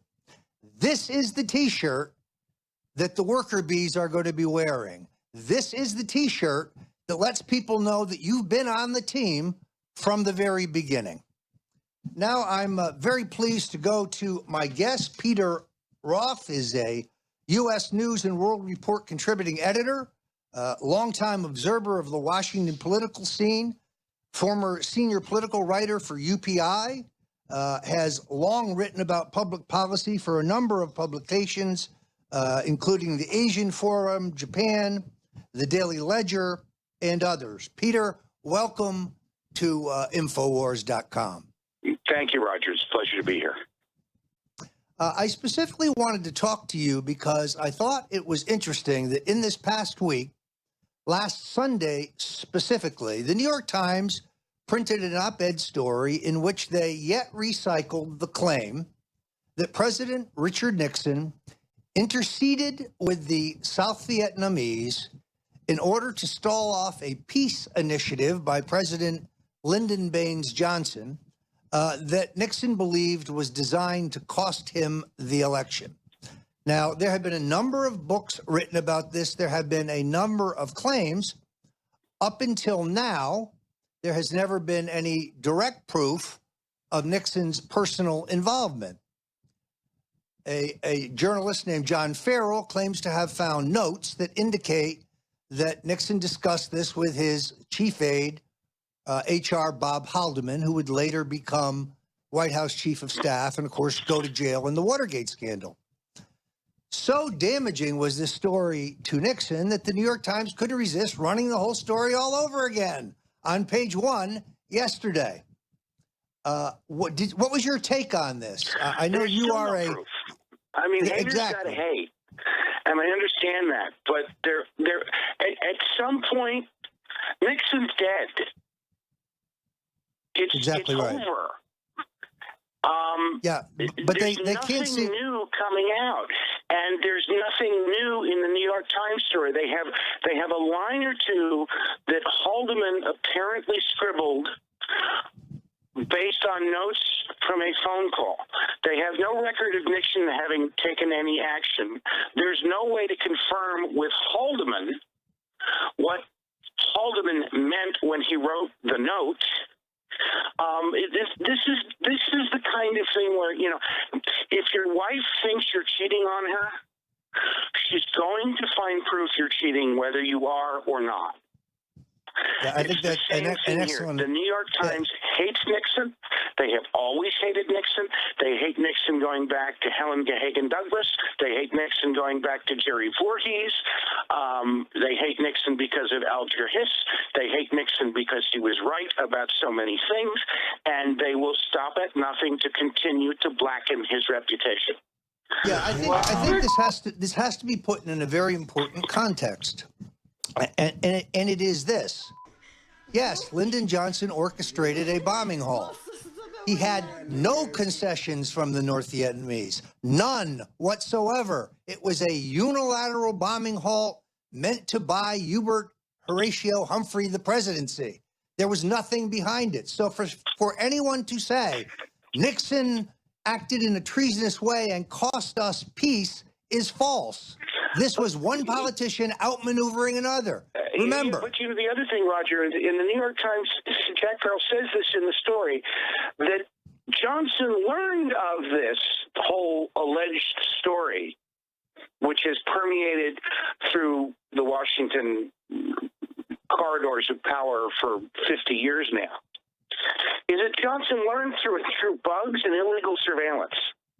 Yeah, he had J. Edgar Hoover bugging Richard Nixon's campaign plan. That's how he knew this. I've never been involved in any serious conversations with anybody about Lyndon Johnson's abuse of the national intelligence law enforcement apparatus for political ends. Now, this, of course, was supposed to have been Nixon's big crime, his big sin, that he obstructed justice, that he used the CIA and the FBI to try and stop the Watergate investigation, that he abused the power of office. We have Jack Farrell admitting in the story here that Johnson did precisely the same thing that Nixon did, perhaps even on a greater scale, on issues at least of equal importance, and there's no desire to hash this out over Johnson, who in my mind is a failed president. In a far bigger majestic volumes by Robert Caro notwithstanding, he's a failed president. Yeah, it's interesting that Mr. Caro's biography never ever once in 4 volumes mentions Billy Sol Estes. Mr. Estes does not exist. He's been airbrushed out of history by Mr. Caro. Why? Because he and Lyndon Johnson were stealing money hand over fist. Also, remember the context here. It may be in book 5, but people should read your book about the man who killed Kennedy, because it goes into all of this detail. But you know, Johnson was a New Dealer and a progressive on civil rights and all of these other things that the New York Times thinks important, thinks venerable, thinks saintly. But, you know, their hatred of Nixon, the Eastern establishment hatred of Nixon goes back to at least to his first congressional campaign and certainly the Senate campaign against Helen Gahagan Douglas. They never forgave him for being right about Alger Hiss and for being right about Whittaker Chambers. And they want to keep dancing on his grave. And as far as this story is concerned, there's nothing in these notes that is confirmation, that is proof positive that Nixon personally intervened to prevent a ceasefire from occurring in Vietnam. The ceasefire wasn't even on the table. Well, this is a story they have to tell to perpetuate the idea that Nixon was an evil man rather than a flawed genius. Well, again, context. Let's not lose sight of the fact that Nixon always believed that John Kennedy had beaten him by using classified information regarding the Bay of Pigs and therefore had cheated. So it was not going to happen to him a second time. Secondarily, as even Walt Rostow, who worked for LBJ, said, nobody needed to tell the South Vietnamese to resist and not give in to Johnson's deal. They weren't inclined to take the deal anyway. So this is very clearly what happened. Johnson, as president, employed a last-minute maneuver to